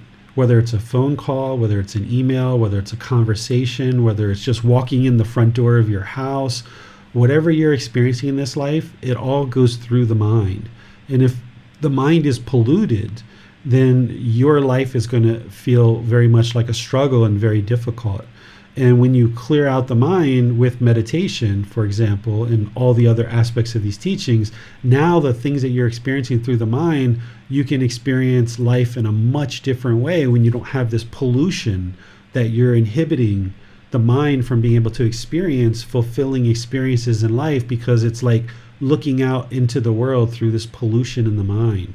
But when you clear that out, then everything in the world feels so much different, and a different perspective that you have when you've cleared this pollution out of the mind. So there's days now occasionally with COVID that I might go without taking a shower, without brushing my teeth, because it's just me at home in my room working on my computer by myself. But there's not days that I don't meditate anymore. I meditate every single day. So in my view, meditation is more important than cleaning the body and cleaning the teeth. But we should be doing that too. We need to maintain the hygiene of our body, or else that'll run away from us. We're not in the middle with that either. Wow, that stands out. More important than brushing your teeth. That's really good. This is a beautiful class, sir. You're literally giving us the cheat codes in life. These are the 3 poisons of the mind. This is the antidote. It's amazing. Thank you, sir. Yeah, you're welcome. Any other questions? No more question, teacher. All right, let's look at the third poison of ignorance, delusion, or we also call this confusion. I use the word unknowing of true reality, or this phrase of unknowing of true reality. And you'll understand why as we talk about this poison. This word ignorance is the word that we tend to translate for what the Buddha was sharing during his life. But it's important to keep in mind that today we kind of use the word ignorance in a derogatory way. The Buddha wasn't using this word in a derogatory way. I'm not even sure that he used the word ignorance. That's just the word that we're translating it to. I think this phrase, unknowing of true reality, is much more fitting to describe this particular poison. Because essentially what this ignorance, this delusion, this confusion, this unknowing of true reality is it's our wrong understanding or our wrong views of reality. We have these misperceptions of how the world functions and how the world works. We have this inability to understand things that are happening around us exactly the way they're happening, and just being comfortable with how things are happening around us and understanding those things. We have these distortions or these misperceptions or these false beliefs of how things are to function in the world.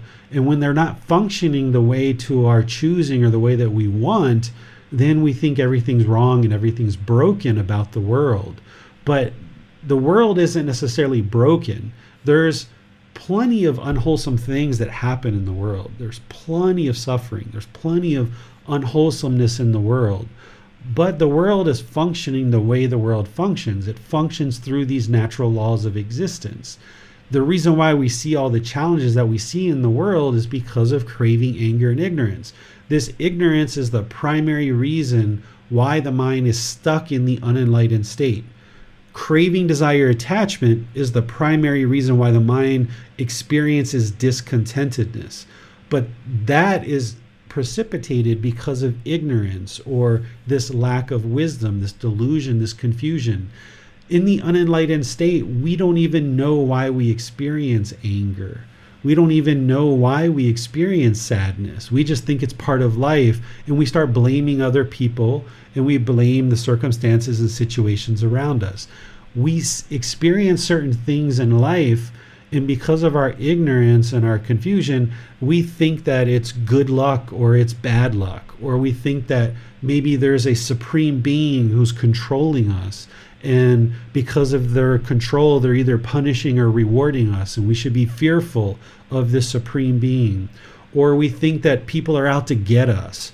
Or we think that there's this big conspiracy theory that the whole world is functioning and conspiring against us in one way or another.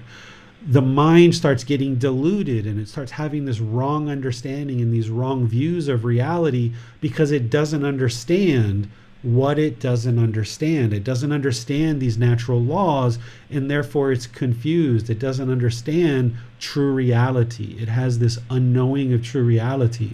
So it doesn't understand things like when we cause harm to others through our intentions, our speech, and our actions, that harm is going to come back to us. We don't understand even something simple as the 5 precepts. Sure, we're taught, not to kill, not to steal, not to have sexual misconduct, not to lie, not to take substances that cause heedlessness, but we don't understand why. We have this misperception. We think that perhaps these are just rules that people are trying to impose on us, and we go off and we do these things anyway. And we don't realize that when we do these things in the world, then these unwholesome and harmful things that are coming back to us is as a result of our own decisions. We think that these harmful things that are coming back to us, that somebody has it out for us, or the universe is conspiring against us, or the universe is giving us these wholesome things or these unwholesome things. There's no entity called a universe that is doing anything to control what we're experiencing in life. Everything that we experience is a result of our own decisions. Cause and effect, or action and result, the results of our decisions. And when we're making decisions through this three poisons, these three unwholesome roots, we're lacking the wisdom, we're lacking the understanding, we're lacking the knowing of true reality. So we put out these harmful decisions, so harmful things come back to us. Even when we think we have the best intentions whatsoever, the mind isn't clearly seeing craving, anger, and ignorance. So therefore, when it makes decisions, it experiences unwholesome results, and we're confused. We're bewildered. We're dumbfounded of why is this happening to us? And we start thinking that the world is out to get us in some way. But in reality, it's just a lack of our own wisdom, our own misunderstanding of the world and the way the world works, that we don't understand these natural laws of existence. And because we don't understand these natural laws, we keep doing these things over and over and over and over again, and we keep experiencing the same unwholesome results. It's like we're stuck in this cycle of going around and around and around and around, and it's not until we transform this ignorance using the antidote or the wholesome root that we then can start to make our way out of this constant cycle of chasing after the objects of our affection, getting what we want, experiencing pleasant feelings, but those wear off, or chasing after the objects of our affection, we don't get what we want, so then we have anger, irritation, annoyance, and these other defiled aspects of the mind. We start having this hostility and this aggression.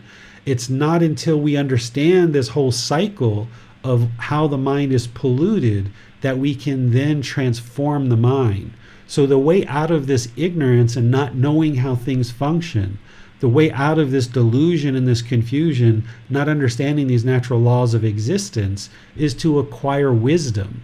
The more wisdom that we acquire about these natural laws, understanding how the world functions and how our own mind functions, with this wisdom, we can now start to function in a world through this wisdom and start making wise decisions.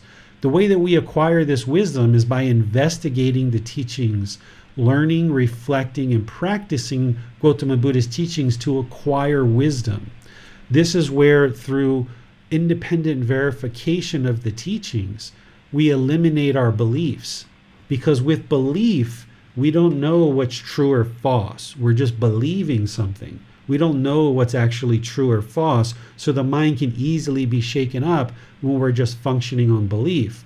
But when you learn the natural laws of existence through the wisdom of the Buddha, and then you go off and you independently verify those teachings, and you see the truth for yourself, then you know with 100% certainty, aha, it's craving, desire, attachment that is causing the discontentedness here. I can see that so clearly because I've confirmed it for myself. I looked at situations where I was angry. I looked at situations where I was lonely. I looked at situations where I was happy and excited. And I can see that it's craving, desire, attachment that's causing the mind to be shaken up and uncalm and discontent. And when you see that through independent verification, you then have wisdom, and nobody can shake you off of that ever again.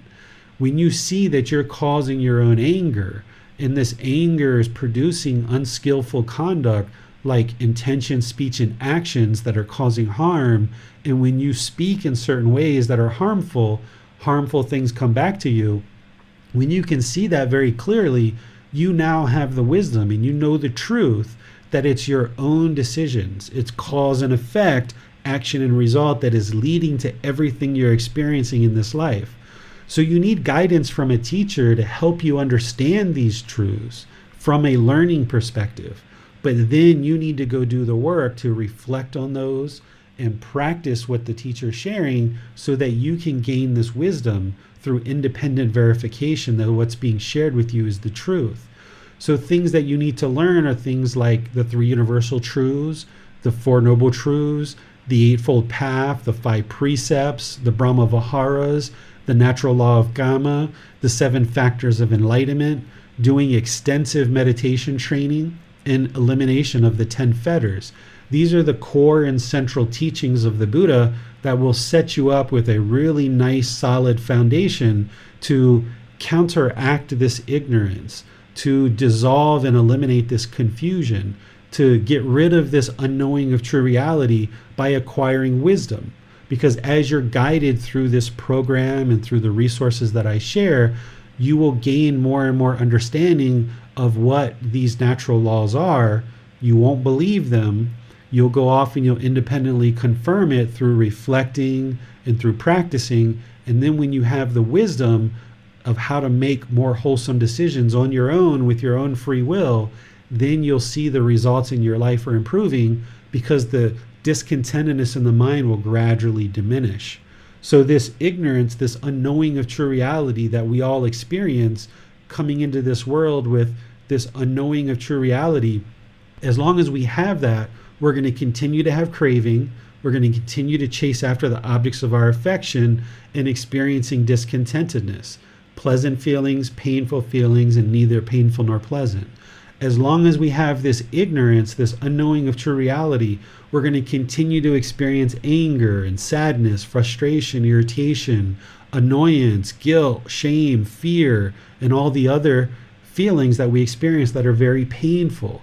But it's when we start understanding the wisdom of the Buddha and what the real problems are in the mind that we can then clear out this pollution on a regular, ongoing basis. And as we do, now this wisdom comes into the mind and we can start functioning in the world in a much different way than when our mind was polluted and having so much ignorance. So it's this wisdom. When we talk about awakening the mind, that's what's awakening the mind, is the wisdom. You're awakening to the wisdom of the Buddha. You're awakening to the wisdom of the path to enlightenment. And the more this mind gains this wisdom, it starts functioning through this wisdom in ways that it wasn't before. Where before we might have made certain choices or decisions based in ignorance, and we did those things and then we had the unwholesome results because of it. Now when we see clearly and we have this wisdom, now we're going to make the choice to do things in a different way or not do certain things that we did before.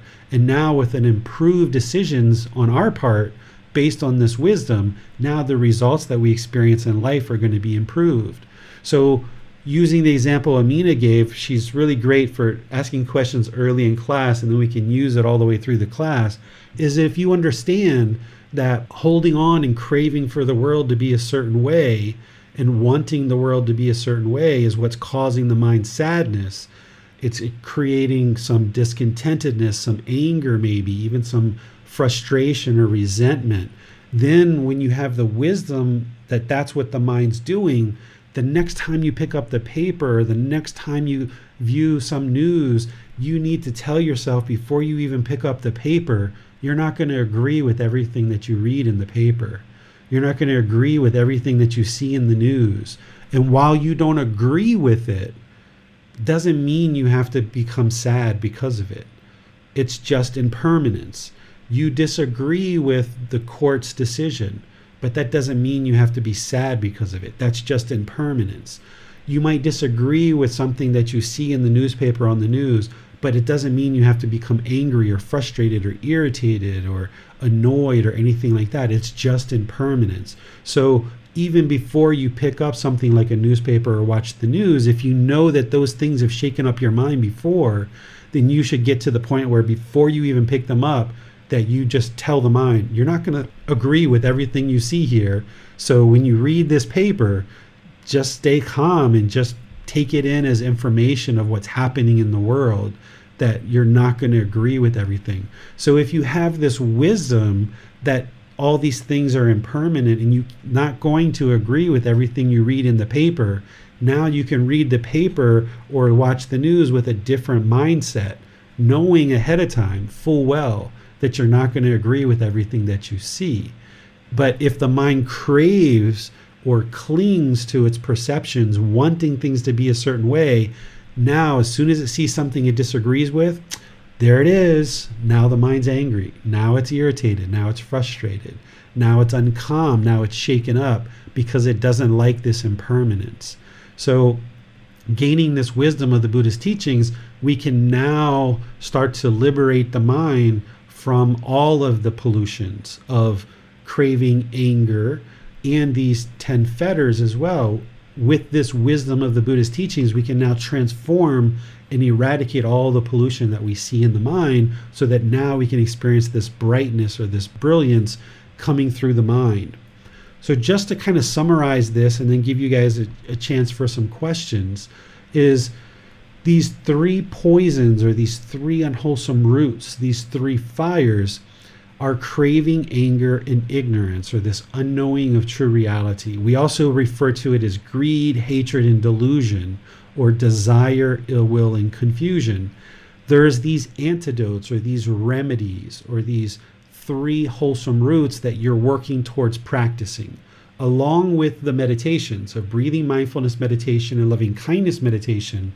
You would like to implement into your life practice that you're practicing generosity, that you're practicing loving kindness, and you're practicing wisdom, basing your decisions in wisdom. So if you get a text message from a friend or a partner or an ex-spouse or a boss or something like this, and you feel that the anger is starting to arise, if you know that that's pollution, and if you type a message back, it's only going to be polluted with anger. Why would you cause that harm to yourself? Don't cause that harm to yourself. Instead, arise wisdom and say, you know what? The mind's polluted. I've got this anger. It's the wrong time to be talking to anybody right now. Let me put the phone down, allow the mind to regain its composure. 2 hours, 3 hours, 2 days, 3 days later, maybe you reply and maybe you don't. But replying in the moment because of craving, I just got to prove to this person, or I got to show this person they can't walk on me, or they're talking bad about me or my mom or my dad or my kids or whatever. I've got to fight.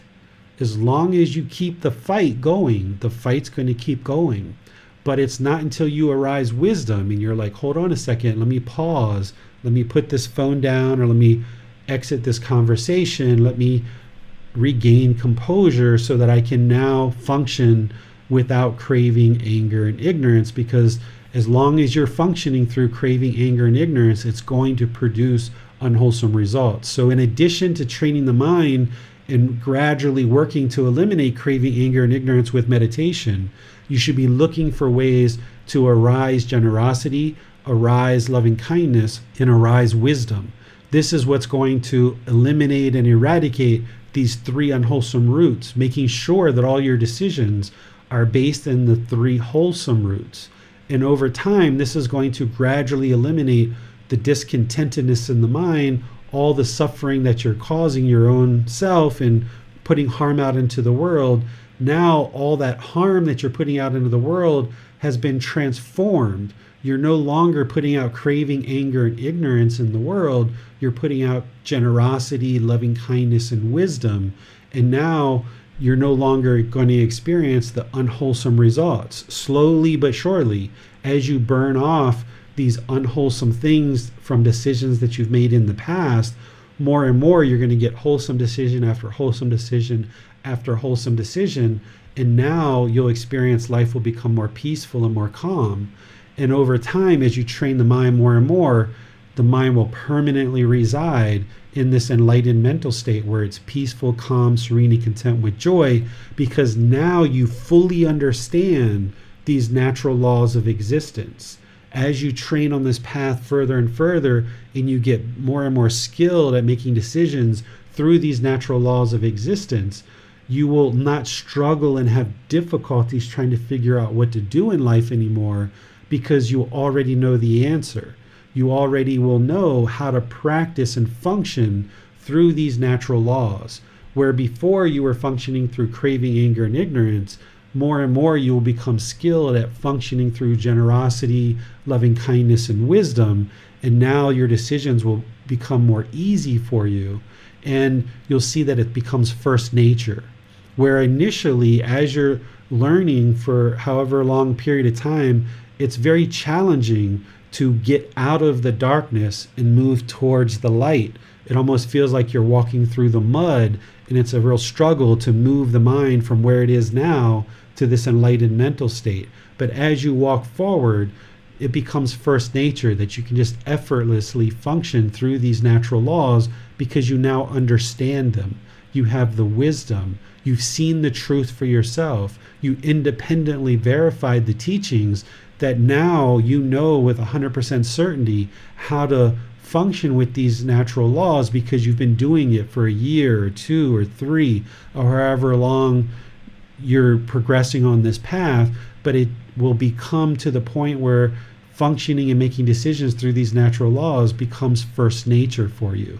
And that's where the mind can be at ease, and it can have this peaceful, calm, serene, and content mind with joy, because nothing shakes up the mind anymore. When something happens, you understand it.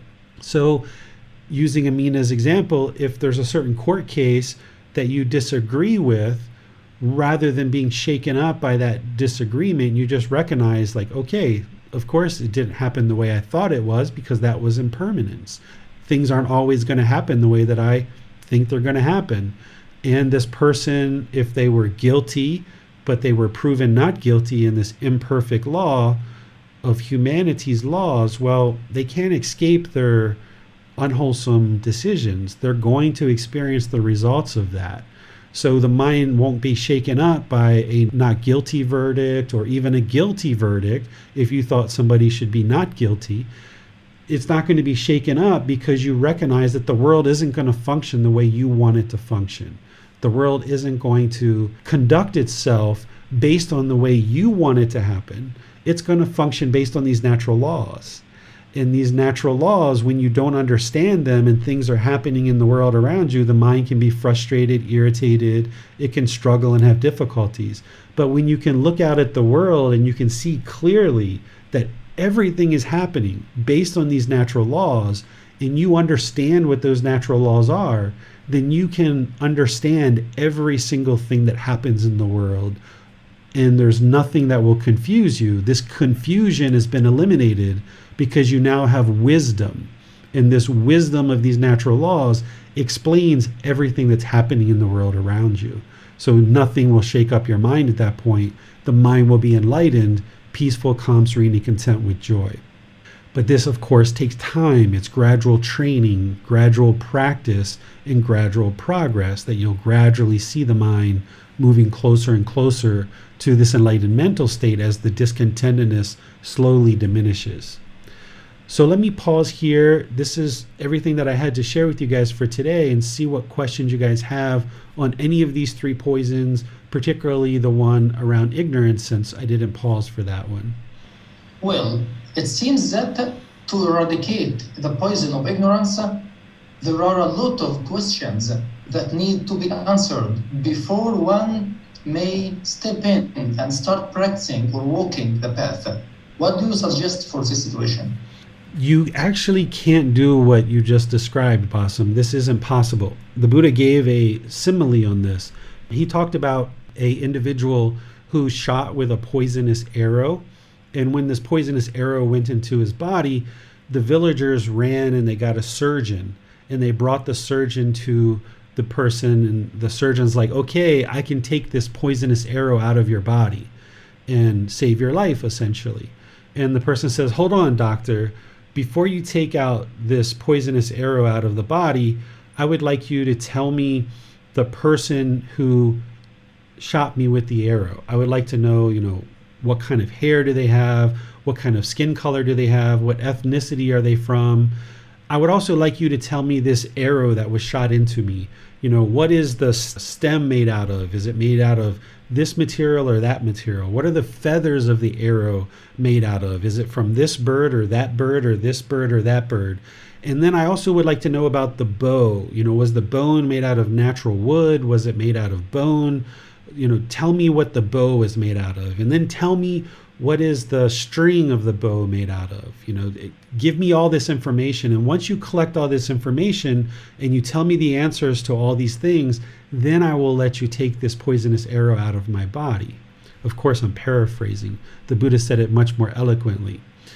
Well, of course, in this situation, surely that person's going to die before all these answers from the doctor are going to be given to this individual. So the poisonous arrow is representative of these three poisons, that you've been shot with this arrow of the three poisons from the very beginning of our existences. We have had these three poisons, and we continue to have these three poisons. You will surely die before you get the answers to all the questions that are in your mind before you start actually practicing the teachings. The way that you get to wisdom is not to sit down and have 5 years of talking to understand all the teachings before you say, okay, let me start practicing now. What you do is you learn a little bit of the teachings and then you practice them. And then as you're practicing them, you see the truth. Or maybe you need to circle back and get more guidance. And as you get more and more guidance, then you see the truth more and more clearly. You take off a little bite, you learn, reflect, and practice. And then when you see the results, you confirm the truths, then you take off another little bite. You learn, reflect, and practice. And you gradually build up your practice more and more. If you did like this person who was shot by the arrow, wanting to know all the answers first, then you're not going to be able to remove the poisons before you die. In other situations where you might come to a tradition and you might say, tell me all your beliefs. And then when you tell me all your beliefs, then I will make a decision of whether I would like to join this community or not.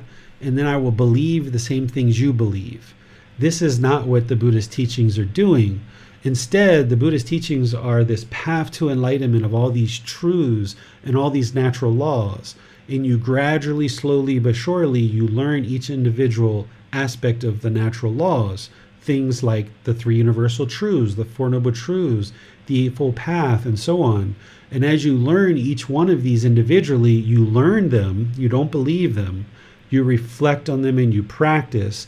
And as you do, you see the condition of the mind gradually improving, and you see things that once created anger in the mind, now the mind is just frustrated or irritated or annoyed, and you're like, whoa, I processed that very differently than I did in the past. These teachings are working. Let me get some more. Let me go back to the teacher. Let me go back to the book. Let me go back to the podcast or the class. Let me learn a little bit more. And when I learn a little bit more, I reflect a little bit more. I practice a little bit more. And I see the condition of the mind improve a little bit more. And you continually work through the teachings this way, where you gradually learn and gradually practice, and you gradually see the progress in the mind. This is the way to progress on this path, that you wouldn't be able to get all the answers to all your questions that you would ever have and then start practicing, because some of the answers are actually discovered in your practice as you're progressing on the path. While these teachings are for one to use to practice and improve their mind, sometimes the mind wants to judge others or observe that, oh, this one has ignorance, this one doesn't know true reality. Is this a kind of judgment, and how to eliminate it? If you look down on people or you look up to people, this is judgment, where you're judging yourself as either being superior or inferior to others. If you understand that all unenlightened beings are going to be affected by craving, anger, and ignorance, and they're going to be struggling in the world. Their struggles might be different than your struggles, but they all come back to these same three poisons. Doesn't matter what it is. A person who has a cocaine addiction, for example, is having the same exact problem as somebody who's having addiction to shopping and going out and shopping. It's the same exact problem. They're craving pleasant feelings. Or someone who's arguing in the middle of the street and there's someone at home arguing with their wife or their kids. It's the same problem. It all comes back to craving, anger, and ignorance. So the vast majority of the world is affected by these same three poisons unless the mind is enlightened. And there's very few enlightened beings in the world right now. So the vast majority of the world is affected by these three poisons. But you don't have to look down on people because of it. You can recognize that people are struggling with these same three poisons as you without looking down on them. So if you got a message or you've had a conversation with somebody where they were very vindictive and very aggressive and very hostile with you, you can understand, like, okay, that makes sense because this person isn't practicing the teachings. They have craving, anger, and ignorance. They're not practicing right intention, right speech, and right action. And I understand where that's coming from. I disagree with their intention, speech, and actions. I don't agree with what they're doing here, but I don't have to look down on them to understand that they're lacking wisdom, moral conduct, and mental discipline. I can just see it for what it is and see true reality. Where in the past, before you understood these teachings and understanding that everybody's affected by these same three poisons, if someone talks harsh and aggressive and hostile with you, you might start diminishing yourself and thinking that you're a bad person or you're horrible or you've done something wrong. You should always look at your own practice. Whenever somebody's being angry and hostile or aggressive with you, you should always look at your own practice and say, what have I done in order to have this experience happen? There's some cause and effect. There's something that I'm choosing to do either now or something that I've done in the past that's created this situation. And then when you observe what that is and you're working to clean that up, and with this same person, you're constantly being polite, kind, friendly, and respectful. You're 3 months, 6 months, a year into this. Maybe it's an ex-spouse or something. I know that's a question that comes up a lot in this class. If you have an ex-spouse who just continues to be aggressive and hostile and vindictive and resentful towards you, but yet you've got 3 months, 6 months, a year of treating this person with kindness, with respect and politeness, then you know that what it is their own pollution of mind that they are unaware of, and they're not working to resolve it. But we don't have to look down on them. We can have loving kindness and compassion for them and just understand that, okay, they're struggling and you were in those same struggles yourself at one point. And now that you're improving your practice and you're choosing not to do that anymore, it doesn't mean that we have to look at ourselves above others.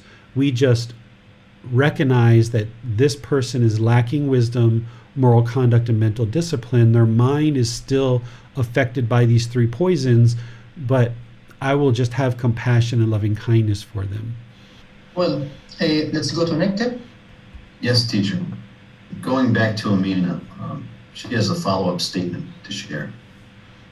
So in reading these articles, the mind is not in the present moment, and the expectation of how the world should be needs to be erased from the mind. I think that's a good tying it all together. Yeah, the mind has to stop wanting the world to be a certain way and realize that the world is going to function the way that it functions based on these natural laws of existence. That the problem isn't that the world isn't functioning the way that you want it to function.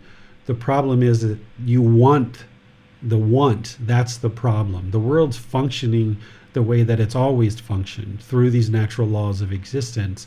It's just that the want, the craving, the strong eagerness, the desire, that's what's causing the mind to be shaken up because it wanted a certain outcome in a court case and it didn't get that. So therefore, it was craving that permanence. It experienced this impermanence and now it doesn't like that. instead of setting yourself up to fail where you're expecting things to be a certain way, as soon as you start noticing expectation come into the mind, you've got to cut that off and let it go. Like some of you guys are aware that we're working on having this retreat in America coming up in June 2022. And somebody messaged me yesterday with excitement and pleasant feelings about this retreat that's coming up. And they were asking me, how I felt about it. And I said, oh, well, we've got this retreat. We're working towards that goal, but there's a lot of impermanence between now and then.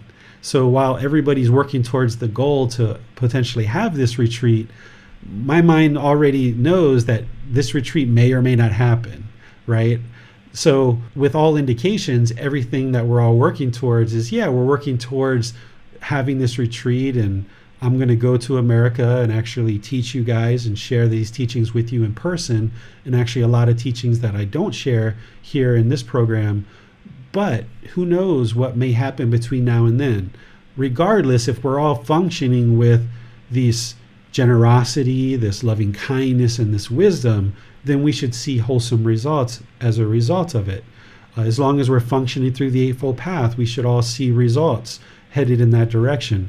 But just because we plan something, if the mind allows itself to experience these pleasant feelings as a result of the retreat, or have certain expectations of what should or shouldn't happen, then when things don't happen that way, then the mind's going to be discontent. So you've got to kind of get way ahead of the curve before you ever even pick up the newspaper, or before you go to an event, or before something happens in your life. Just start way, way, way early.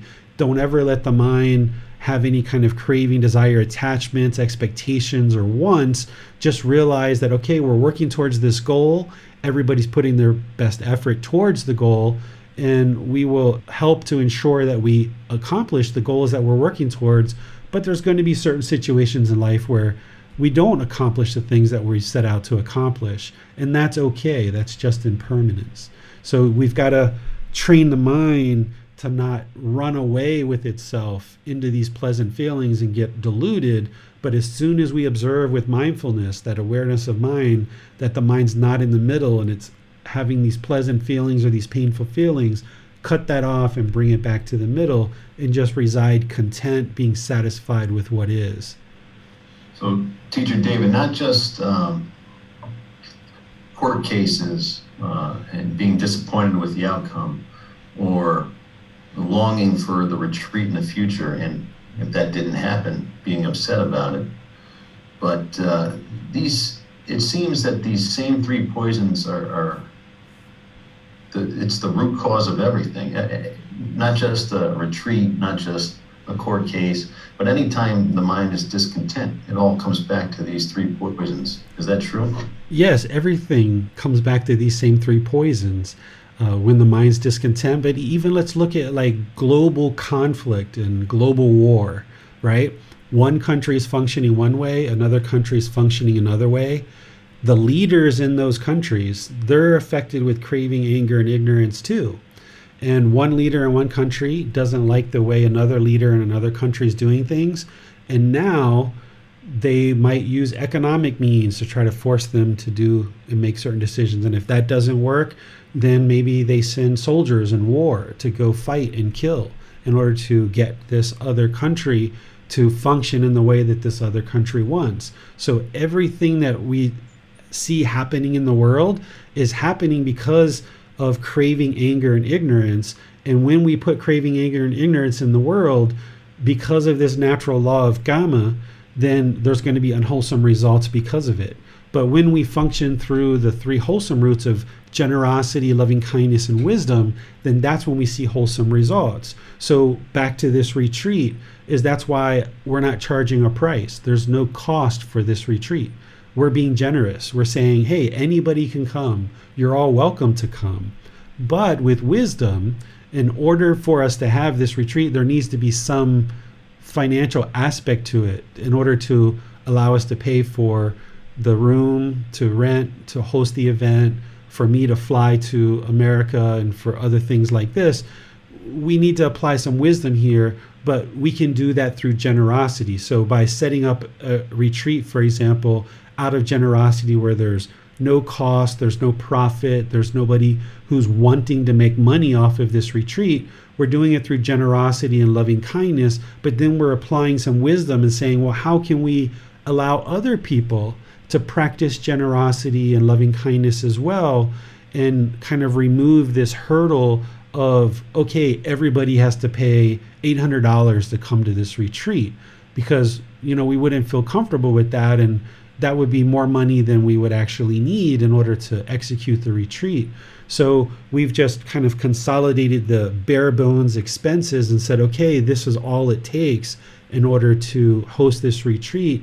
And now let's let people practice generosity, loving kindness, and use our wisdom to make this actually occur and actually happen. But whenever you look across the world, why do things happen the way they do? Is it's through craving, anger, and ignorance. So, I think what Amina's probably referring to is this court case that just happened in America, where this young boy was in a city with a gun and shot some people and ended up killing them, and then he went to court and was found not guilty. Well, what was it that made him want to go down there and have this gun? Well, craving, anger, and ignorance, right? If we know that a environment has all this activity and all this hostility that's going on, all this protest, and if there was rioting going on or whatever else was going on in there, why would you go down there with a gun and introduce a gun into that environment, knowing that there's all this challenges going on in that environment anyway? Is if you have craving, right? Craving to want things to be a certain way, and then there's a certain amount of anger or hostility or aggression that's in the mind, and there's this ignorance, this lack of wisdom, thinking that somehow bringing a gun into this environment is going to improve the situation. So that whole situation happened out of craving, anger, and ignorance. And then when we go to court, okay, people who are involved, whether it's the judge or the prosecutors or the jury, everybody's struggling through their own craving, anger, and ignorance, and trying to make a decision of what was right or wrong in any given situation. And that's why humanity's laws are always going to be imperfect. But this natural law of karma, if you kill, then that's going to come back to you, and it's only going to harm you because you've put out harm into the world. So just like other situations where people have killed and they've gotten proved not guilty, whether they truly were defending themselves or not, that's not for us to necessarily decide. But you can't escape the unwholesomeness of harming somebody and killing somebody in an environment where that's going to cause complications to your mind from the moment that you choose to kill somebody for the rest of your life, unless you find this path, unless you train the mind to eliminate craving, anger, and ignorance. You're going to continue to be affected by the pollutions of your mind, and the decisions that you're making through that pollution of mind is just going to continue. So all conflict, global conflict, individual conflict, conflict in your home, playground fights, all of it is through craving, anger, and ignorance that we function through this pollution of mind until we eradicate it. And then once we eradicate it, we can function through these three wholesome roots, and then we will see improvements to the condition of our own mind, as well as the things that are happening in our life around us. Because if I would be in America at the time when there was protests, there's protests here in Thailand too, I just don't go. I'm not interested in being on the street protesting one thing or another. It doesn't mean that I don't agree with the cause or so forth, but I just know that in those environments that things can happen really quickly, and I'm not interested in putting this physical body in that situation. And we can make skillful choices like this about our life and choosing to be involved in certain things or not. And then through our decisions, there's certain cause and effect that happens as a result. And it doesn't mean that if you're involved in a protest that you're wrong or you've done something unwholesome. It just means that you have to look at the craving, anger, and ignorance, and what's really the motivation to be involved in this. And is it really a wise choice to be involved with thousands and thousands and thousands of people having all these different weapons and all these different feelings and all this hostility. It's like a pot that's been lit on fire and the water's boiling. Do you really want to get into that boiling water? And for me, with protest, I've never gone to a protest ever in my life because I just feel like that's not the right way for me to help people in the world, that I would be much better off sharing these teachings and helping people learn. And then if other people would like to go protest, then maybe there's a way to peacefully protest.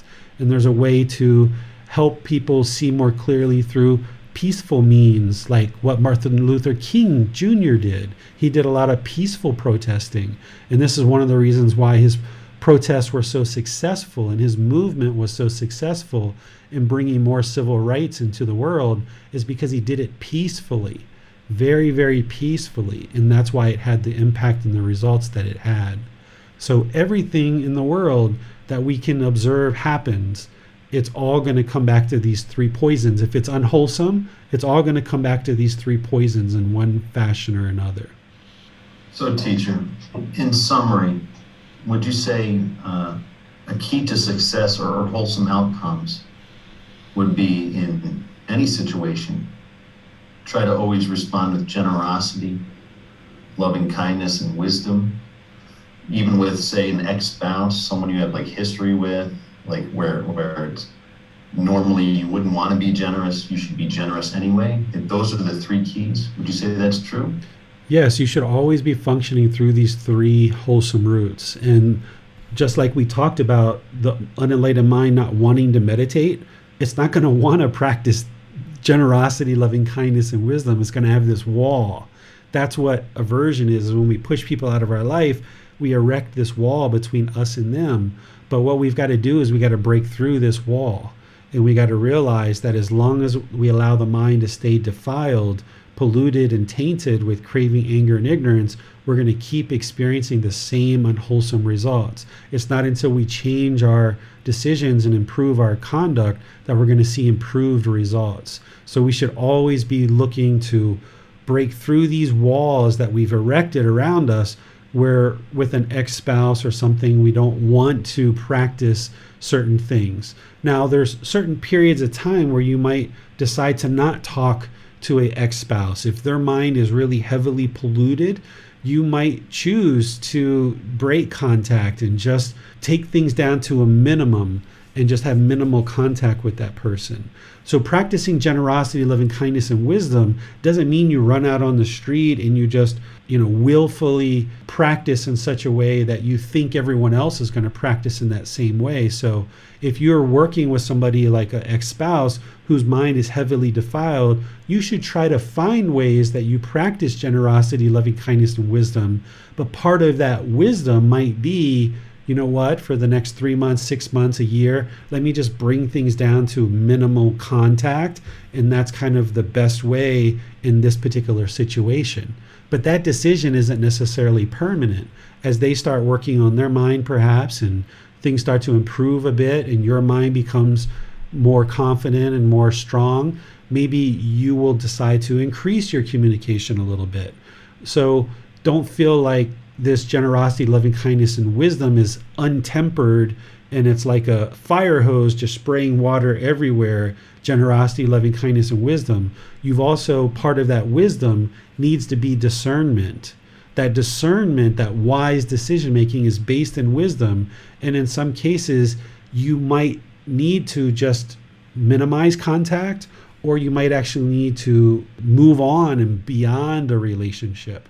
Someone like an ex-spouse, it may be hard to do that if you have children involved, but there's certain people in your life that maybe the relationship is so difficult and so challenging that it's just easier to move on rather than try to repair that relationship, that their mind isn't really ready. Your mind maybe doesn't have the wisdom that you need to repair the relationship, and it's better to just move on and make new relationships in certain situations. And that's sometimes what we do when we have a certain partner, things aren't going well, we choose to get a divorce, or we choose to end the relationship, and we choose to move on. But when you move on, make sure you understand that you've got the problems of your own mind to work on, and in resolving those, it will set your next relationship, whether it's a friend or a life partner or what have you, it'll set it up to be more successful. Thank you, Venerable Sir. You're welcome. Many thanks, teacher. Seems that these are all the questions we have today. All right. Well, I'll just thank you all for joining today's class. As you see, these three poisons, they have a big ramification in terms of how we function in the world. When you understand these three poisons and the real problems that are occurring because of these three poisons, then once you understand the problem, then you can start focusing on the solution, the real solution. Instead of going around trying to control people to do things the way we want, or instead of trying to be hostile and aggressive to force people to do things the way we want, rather than blocking people out of our life, rather than talking in derogatory ways to others, we start learning that the real problem is in our own mind, our own pollution of mind. So when we realize what the real challenges are, what the real problems are, then we can focus on the real solutions. Up to this point in your life, if you haven't been studying the Buddhist teachings, then you've been going through life not really realizing what the true problems are. So therefore, you haven't been able to work with the true solutions to fix those. And that's why life can be a struggle and a challenge. It's not that you or anyone else is a bad person necessarily. It's just that we have been plagued with that ignorance, that unknowing of true reality. The mind doesn't have the wisdom. It doesn't understand what it doesn't understand. So because of our lack of understanding, because of our lack of wisdom, we've gone through life and we've made decisions that weren't very wise, that weren't very generous, that weren't very loving and kind. And because of that, we've been creating this storm perhaps in our life of challenge after challenge, difficulty after difficulty. And it's not until we come into these teachings and we start gaining the wisdom of these teachings that we can now focus on the real problem, which is our own mind, antidoting this craving, anger, and ignorance with this generosity, loving kindness, and wisdom. And as we do, we build up our practice more and more, and we start seeing improved results for ourselves. But it just takes time to gradually work in that direction. So thank you all for joining for today's class, and continue to learn. If you haven't read this chapter, I think the chapter does a really good job of explaining this, point by point. So if you haven't read this chapter yet, be sure to get the newest copy of this book. You can download it from our website, or you can get one printed by taking the file to go print it yourself, or order the printed copy, because as you read through chapter 8, it will really help you to understand the problem and solution really, really clearly. Next week on Sunday, we're going to be in chapter 9, which is the natural law of Gama. This chapter is titled, What is Gama and How Does It Affect Me? So here we're going to be talking about the natural law of Gama, and specifically everything that we've been talking about up to this point is related to the natural law of Gama in one way or another. But on Sunday, we're going to be talking about the natural law of Gama specifically and really diving into the details of that.